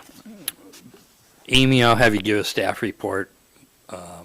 We talked about what we're going to do, so might as well let you sum up. Do you want to sum up how we're going to handle it, Mr. Mayor, or do you want me to? I was going to let you go ahead and sum up how we're going to handle Thank it. you. I was like, do you want me to do the staff report stuff? Okay, so, given our work session discussion for both of our unfinished business items for next week, we are going to introduce them and then we will postpone them indefinitely. And then for those subjects, we're going to kind of start over from scratch and bring in a new, more streamlined amendment just to focus on the customer count to make sure that we're in control of how those rates go up. What you'll see is the contract as it was passed, then we'll add the First Amendment in, so you'll see the contract as amended, and then any changes that we make will be red and blue lined in that. So that should simplify what you see, how it's presented to the public, and it should be a lot easier to follow. Thank you.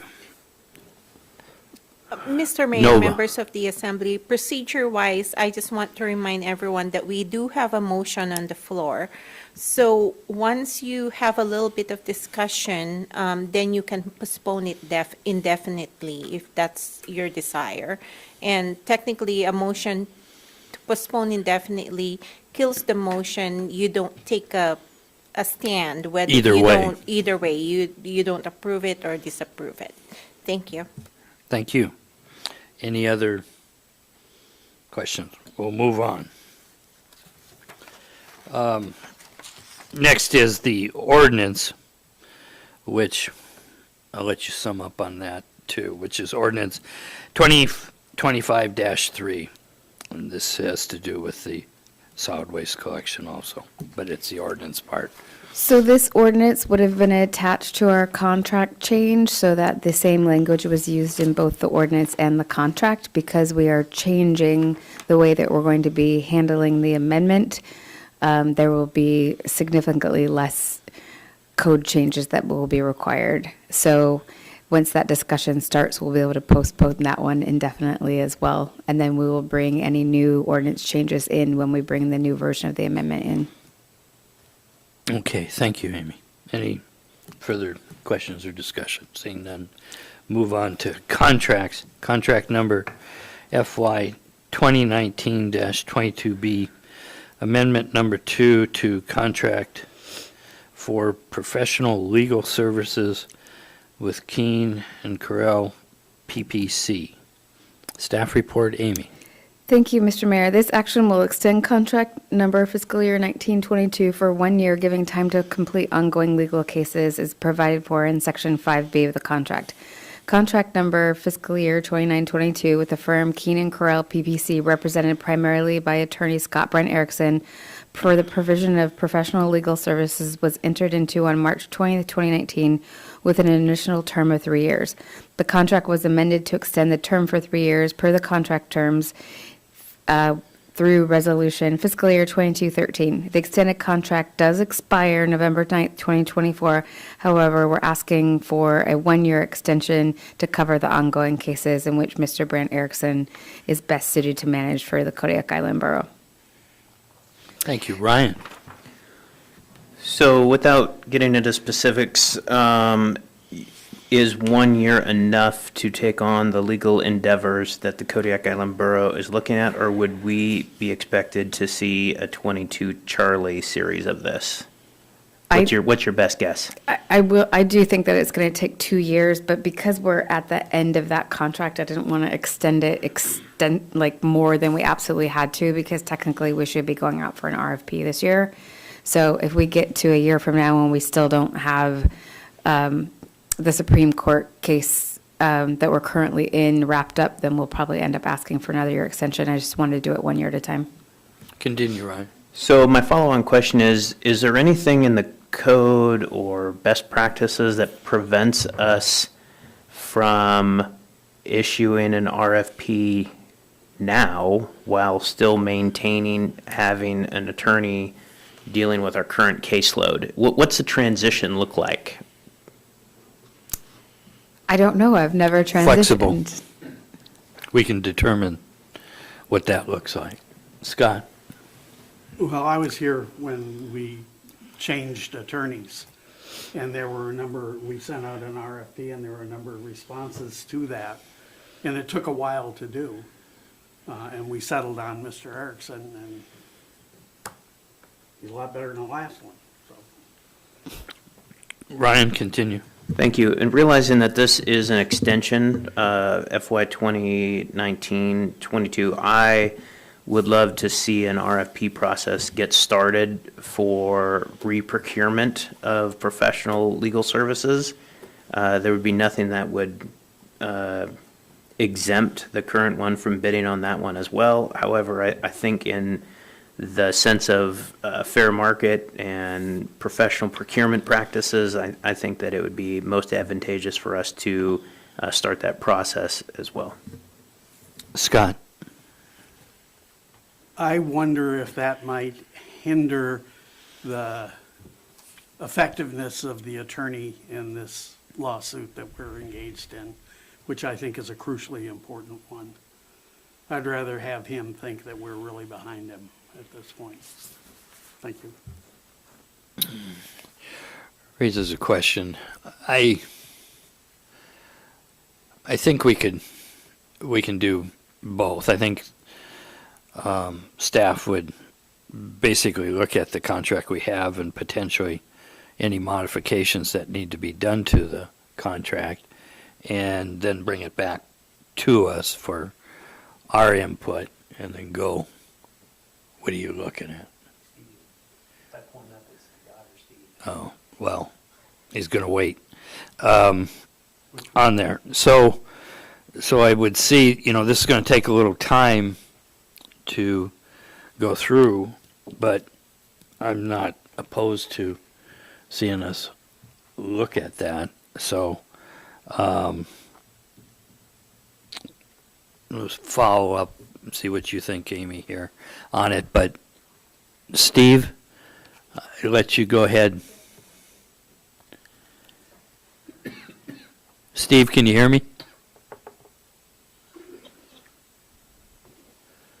We lose you, Steve? Okay, well, we're waiting for Steve. I saw Amy pointing to Nova, and so... Sorry, I was unclear on which entity in the borough ran an RFP for legal services. I'm not sure. I don't know who does that. It was It done was before done our through the time. manager's office in the past. Of course it was. Yeah. Well, that makes the most amount of sense. Yeah. Okay. Go ahead, Steve. There you are. Yep. Did I hear correctly that the current contract runs out in the end of November? Yes. So my opinion is we kind of have to extend this for a year, because even if we do issue an RFP, go through the process, we're not going to have something settled between now and the end of November. So I think that this probably needs to go through and then also issue an RFP, but that date might be either a year from now, or it could be to take on only new cases. But I just don't see us in 6 weeks issuing an RFP and finding a new person. Thanks for your time. Correct. Thank you, Steve. On there. So, Bo. Thank you. I would support getting the RP process started sooner than later as well, and I appreciate the concern for having a sense of loyalty to our current attorney. However, I view it another way, in that this is a competitive process. If that person wanted to earn the next contract, performance-based is how I look at it. Any further questions? Jared. Just a short little note, if we are going to put an RFP together, can we have something in there about the winner of the contract can write with less legalese? I feel like we spend so much time trying to interpret what our current lawyer writes. I don't know how to put, it's late, right? But that's one of my concerns. If you don't know how to write it, I don't know who does. I can figure it out. ChatGPT. Thank you. With that, we'll go ahead and move on to resolutions. Resolution 2025-9, ratifying and certifying the results of the October 1st, 2024 regular municipal election. Staff report, Nova. Thank you, Mr. Mayor, members of the Assembly. The borough election on October 1 was executed seamlessly, and I could not have done it without the help of the election workers, the receiving team, the canvas board workers. I hope I'm not forgetting anyone, and also, of course, my team. I have a great team that I get to work with. So it's been a fun process again. It's been very tiring, especially it's a 3-year election this year. We have one big one coming up next month. It's hard to get a breather at times, but I am so proud of my team, and we didn't have to do a recount this time. So I hope that you would adopt this resolution certifying the election of October 1. Thank you. I'd be happy to answer any questions that you may have. Any questions or discussion? Seeing none, we'll move on to ordinances for introduction. This is ordinance number FY 2025-8, an ordinance of the Kodiak Island Borough accepting and appropriating grant funds for the 2020-2021 statewide salmon disaster. Staff report, Amy. Thank you, Mr. Mayor. The U.S. Secretary of Commerce declared a statewide salmon disaster for the 2020-2021 fishery disaster that affected all species of salmon in certain areas of Alaska. Consequently, disaster funds were allocated to address losses to the affected salmon management areas. The Kodiak Island Borough has been notified of eligibility to receive $25,255 to compensate for lost income due to the effects of the fishery disaster that year. This ordinance is in accordance with Kodiak Island Borough Code 3.25.040.c, which requires grant funds which are unlimited to use as to use or subject only to general limitations be appropriated by ordinance and include an appropriate budget amendment. So normally when we get grant funds in, we just accept them by resolution. Because they're usually for a specific purpose. Because this money is coming in without a specific destination, it requires an ordinance, and so that's what that code is.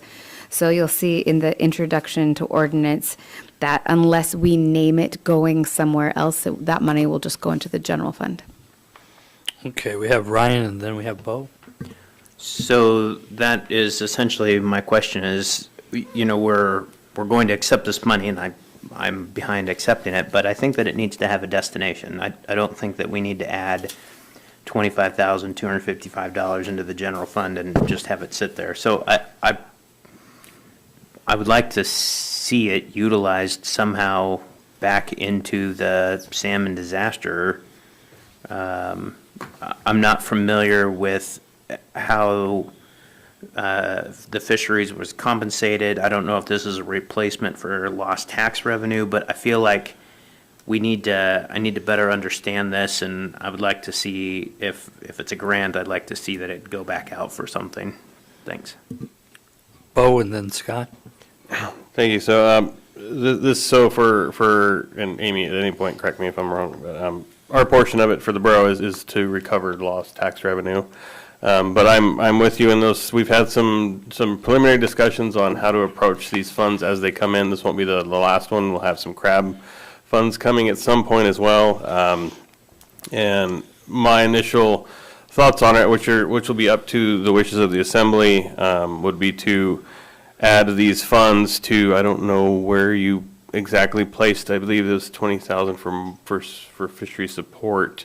I don't know what that bucket is called. We do have a line item for the fisheries work group. Yep. So my initial take on these funds, which are specific to fisheries disasters, are to pool these funds and have them ready for any sort of grant opportunities that may come our way to support fisheries or fisheries infrastructure development, and have in-kind funds ready to go for any grant opportunities. Because when those come around, we don't have a lot of time to apply for grants. We have a hard time even identifying them. We may have some support from one of our folks in Congress, but we'll see how that works out. But that's my initial thoughts, is having that money available for any grant opportunities, which typically come with some level of in-kind contribution attached to them. There's going to be another joint fisheries work group meeting in the coming weeks, as I understand it, with the city. And this is something I would like to talk to our stakeholders about and say, hey, we're starting to pool. It's not a lot of money, in addition to what Amy set aside earlier in the fiscal year, but it's just going to add up, and it could be a substantial amount of money that we could leverage for infrastructure development, just as an example. But that's my initial take on how we could handle these funds as they come in. Just a quick comment before Scott. Part of where some of the disaster funds have been used before is fish culvert installations too, which lends to infrastructure in that sense. So that's always a potential for using for grant funding match on there too. Scott? Well, the other place I think could use the money is Kodiak Regional Aquaculture Association. They produce a huge amount of fish, and it's shared by everybody. I think that's a good place to put it, or to advise them that we have a grant maybe for them, because I think they do a service for our community. Any other? Jared? I just want to echo support for Bo's idea. Any way that we can get some little extra money and leverage it for more money is great. The other option is that we just add it to our FY26 budget list of things not to forget, as we as we get into budget discussions in a few months, and just hold on to it then. But I really like Bo's idea. I think that's the best way to spend the money now if we decide to put it in something now. Ryan? Yeah, I'll echo the same support for Bo's idea, and I think having a destination or a plan for incoming funds is critical.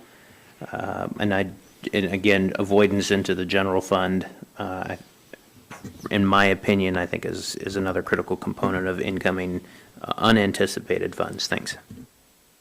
Okay. Jared? One more quick thing. With 25 grand, we could probably also hire a really good grant writer to scope out one or two big grants and pay them to write some grants for us related to fisheries or infrastructure or anything. Thanks. Any further discussion? Okay, that'll be on the agenda for next week. Other items are administration of oath of office to newly elected officials, and then presentations to outgoing assembly members. Next item is manager's comments. Amy. Thank you, Mr. Mayor. Mayor Arndt and I attended a presentation from Kodiak College staff on Monday. We learned about different programs, community education initiatives, and facility updates, and they fed us lunch. So it was a wonderful meeting, and they have a very talented staff there. So we thank them for that. I attended the debate and pre-debate social at Kodiak HANA for the fisheries. Assemblymember Whiteside was there, and we were able to talk to Representative Patola about getting some help from one of her staff members in Sitka, which was what he just referred to, so good timing, sir. Providence Kodiak Island Medical Center. This morning, I had a meeting with some of their executive level folks about regulations and regulatory issues that we're having, that they have kind of gigs on at the hospital that we're trying to get fixed before their limited time waiver is up. We should be getting very soon the 65% drawings of the affected system, which is the HVAC system. So the next time the ARB meets, we hope to have those ready to go for approval for them. I also had a meeting this morning with a local entity to discuss one of our exemption reconsiderations for tax year '24. We talked about some options moving forward, and we're going to talk about that next week at the regular meeting in executive session. AML conference registration is open. The dates are there, and SEMA made a job offer to an appraiser clerk this week, and they accepted, so we're excited to have a new staff member coming on board. In community development, we're working on the comprehensive plan, and we're going to be saying that for the next year, so I hope you don't get too tired of it. We're trying to come up with new ways for people to participate. One of those ways is an online meeting in a box. If you want to participate in a survey that allows you to give your thoughts in for the future vision of the Kodiak Island Borough, you can go to our website and look at the community development page. The link is listed in the manager's report, which the clerk puts online the next day after the meeting. Planning and Zoning Commission held a work session last night. The work session focused on a rewrite of Chapter 17, which is related to rezones and code amendments. A public hearing for this item will be held at next week's regular meeting. The commission also received training from the American Planning Association on managing Planning Commission meetings, and commission discussed issues with Title 17 related to definitions. What Planning and Zoning is doing right now is a complete rewrite of a chapter, and if you think that solid waste contract is confusing, this is going to be. So we're asking them to kind of break that down and make that an easier process before it comes up to the assembly, so it's not an entire chapter rewrite. We're learning, so. Thank you for that. Yes, yeah, absolutely. Parks and Rec Committee met on the 8th. The committee completed its discussion of a Parks and Rec survey. Once the survey is ready to go, it'll be on the website, and we will advertise that. That Parks and Rec survey hasn't been done for a very long time, so they're trying to get public input on what the community wants to see for the borough Parks and Rec facilities. That new park is open out in Sargent Creek behind the Women's Bay Fire Station, getting a lot of use. So we're excited to have that done. And we're still hiring for that associate planner. We have it advertised all over the place. We did have one student who graduates at the end of this upcoming semester show interest. So that whole handshake program we signed up for is working out well for us. In assessing, they're finishing up their inspections in Minoshka, Bells Flats, Chiniak, and Sagshack. They've seen 931 properties so far this year. For senior citizen and disabled veterans exemptions, we are down to 4 applicants that we're trying to figure out.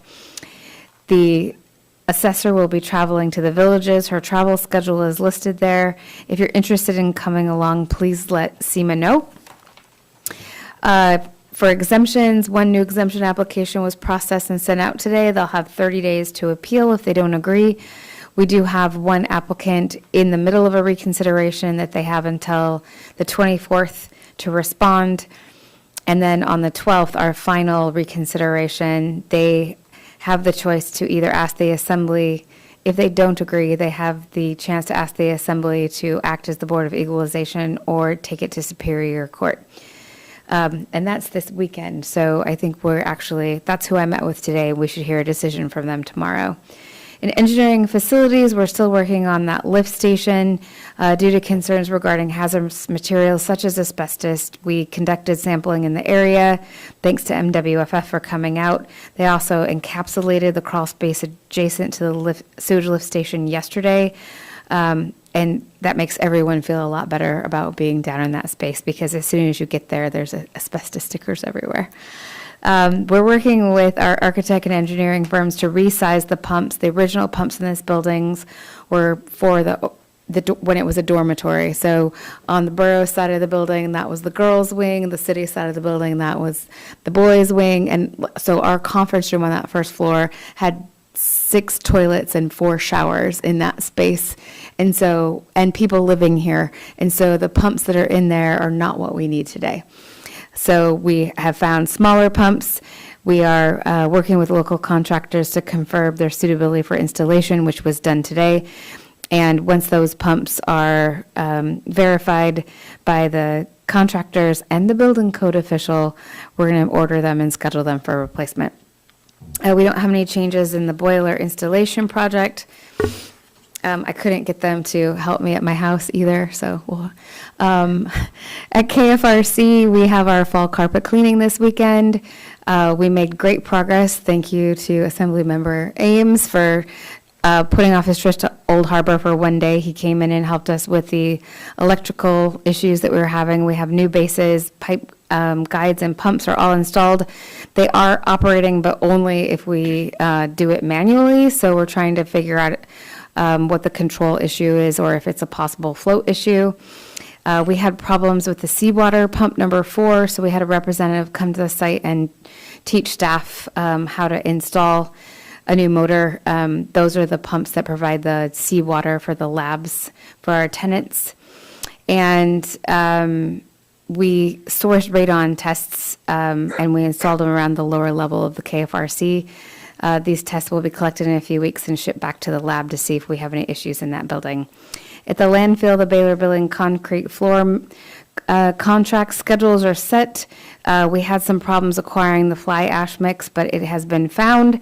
We anticipate a late October timeline due to the testing of that mix design, but it is going to overlap with the Baylor shutdown, so we won't have to have the Baylor shutdown any longer. Because the Baylor shut down on September 25th, and we are expecting 8 weeks for that rebuild to be done. The staff is working with the Denali Commission on that solid waste managed planning grant. We're splitting a $500,000 grant for them for a region-wide solid waste plan. And we have been informed that there's been an increase in bear activity as the fish stop swimming, the bears start looking for trash. So if you're using our roll-off containers, please close the doors when you're done putting your trash in there so we're not feeding the bears. At the leachate treatment plant, and this is something that's very exciting because we've been waiting for a long time. The contractor is scheduled to be in town October 21st. We're going to switch out our pumps finally. And we have some other things that are going to be working on there too, but we've been waiting for those new pumps so we can reach that 200 gallons a minute for quite a while. Out at Peterson, we have an expected arrival of additional materials we've been waiting for. They're supposed to get here tomorrow. We were originally anticipated to have our Johns Manville inspector be here on October 14th. However, that inspector departed rather abruptly. The next time we can get a different inspector up here is October 21st. We did a no-cost contract extension of 5 days. The new final completion date for the project will be October 25th. We have 2 RFPs out right now. We have one for Bayview and Menasha Bay service areas and the other for KIB facilities. The hospital yesterday was performing an annual fire alarm test with Taylor Fire. The test for the air handler 1 unit to close the dampers and shut down the motor, but during the test, the dampers closed, but the motor did not shut down, causing the air chamber to become pressurized and caused the wall panels to blow out. Staff called and told us about it, how they were going to fix it. They completed the repairs, retested the system, and everything went well. They believe that it was a variable frequency drive that failed to shut down. They're going to test the relay and the fan shut down and research a way to figure out which one of those failed. So I think they have it handled, and the report that came to us sounded very dramatic, and by the time we got over there, they already had it fixed. So thanks to staff over there. In finance, next week is a really big week. It is the deadline for full payments. If you didn't make your first half payment by August 15th, your deadline is Tuesday, October 15th. There's a 10% penalty for paying on or after October 16th. For those that made a timely first half payment by August 15th, your second half payment is due on or before November 15th. In information technology, In the security audit, they're in their field work phase. We have connected our consultants to our network, and they're currently scanning our networks and systems, looking for areas that we can improve our security. We only have 8 users left to have full two-factor authentication in our Microsoft 365 environment. We have 3 assembly member laptops if you want them. Oh, yay, 2 assembly member laptops. Thank you.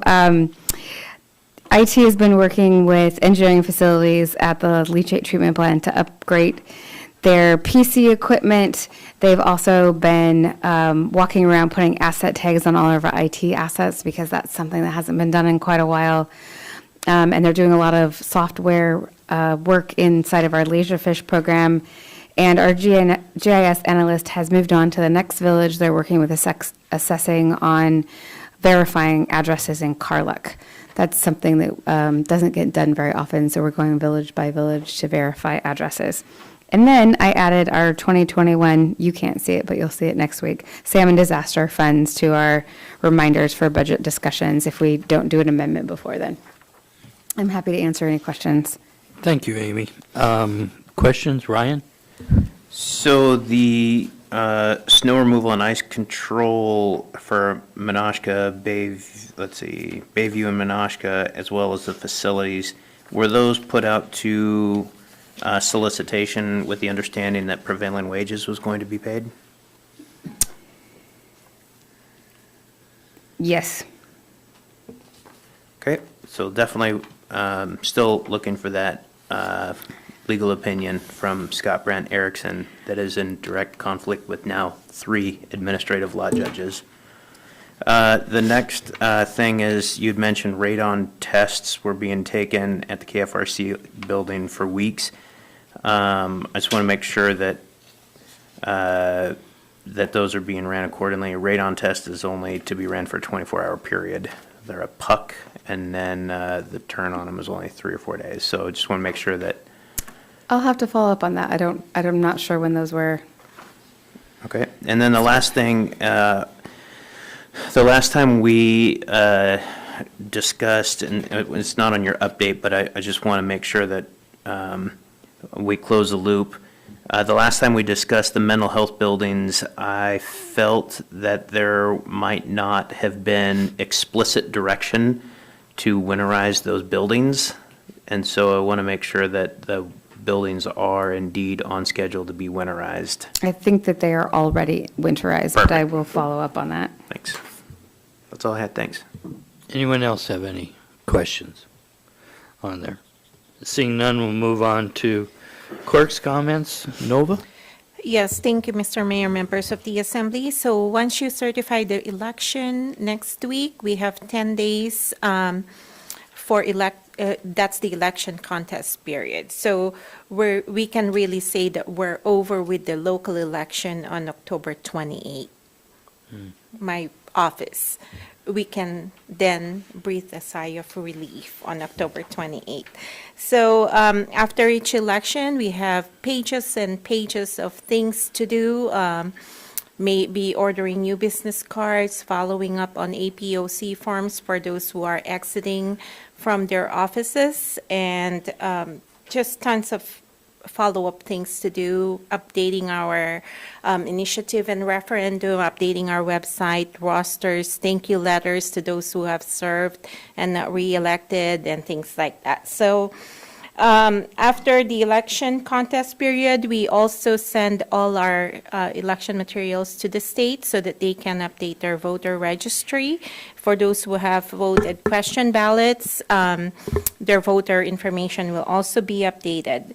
So the general election will be held on Tuesday, November 5. For those who are leaving town, absentee voting will start at 10 a.m. on Monday, October 14, here in the Assembly chambers. We've been getting a lot of traffic here in the office, people wondering when that's going to start. It's going to start on October 14. Or, no, October... I thought it was the 21st. October, I'm looking, 21st, I meant. Thank you. It says October 21st. And I have been posting a lot of on social media a lot about elections, so hopefully I can reach out people that way too. So October 21st, 10 a.m. here in the Assembly Chambers. One of my staff members will be attending an ARMA records management conference next week. I'm not going to keep giving you an update here. I'll just pass on my report. I know everyone's tired. It's been a long night. One thing that I would like to point out, though, is that I've emailed you the appointment of Assembly representatives to boards and commissions form. So if you can fill this out and return it to me by next week, that would be great. If you wish to travel to AML this December, please let me know. And I'm going to be putting together a training for our boards and committees sometime next month. And then hopefully sometime in December too, we could invite our attorney if he's coming to Kodiak, or if there's other things that he's going to be doing here in Kodiak, then maybe we could also arrange a boardmanship training or Open Meetings Act and ethics and stuff like that for our boards and committees. That's all I have, and I'd be happy to answer any questions that you may have. Any questions? Seeing none, move on to Assembly member comments. Jared, I'll start with you. Gosh, I don't think I've ever gone first before. Nothing further for me, thank you. Took a while to get there. Bo. Just wanted to put a quick thanks out for Kodiak Chamber of Commerce and KMXT for hosting the Congressional Fisheries Debate and facilitating access for the community and those of us on the Assembly and City Council to meet with the candidates. I was fortunate to have quite a bit of time with all three and ask a lot of questions that have come to us through our joint fisheries work group meetings. And so I think we have some options we can discuss with our public and stakeholders on just ways we can move forward and become a more resilient fishing community. And then just a gentle reminder that we're all here because of fisheries. Every business, every entity on this island all surrounds fisheries. So that's always a sobering reminder that when fisheries are struggling, it hurts everybody. So we're listening and we're hoping we can help soon. Thank you. Scott. No comment. Ryan. No comment, thank you. Steve, do you have any comment you'd like to make? I'd just like to thank everyone in the different departments of the boroughs. Put a lot of time and effort into the discussions we've had tonight. I know it's taken a lot of their time. Also, going even back to the Maritime, the staff of the boroughs put a lot of time into that, and I'd like to thank them, and making it possible for me to join by Zoom. Thank you. Thank you, Steve. Mayor's comments, I don't have any further comments at this time. So, work session is adjourned at, what do we have? 9:41. Thank you. Good night. Bye, Steve. When is the agenda setting? Is it 15? Yes, at 9 a.m. I have a question about that with the mayor, because there's an AML meeting that morning, but it's the resolutions committee, so I'm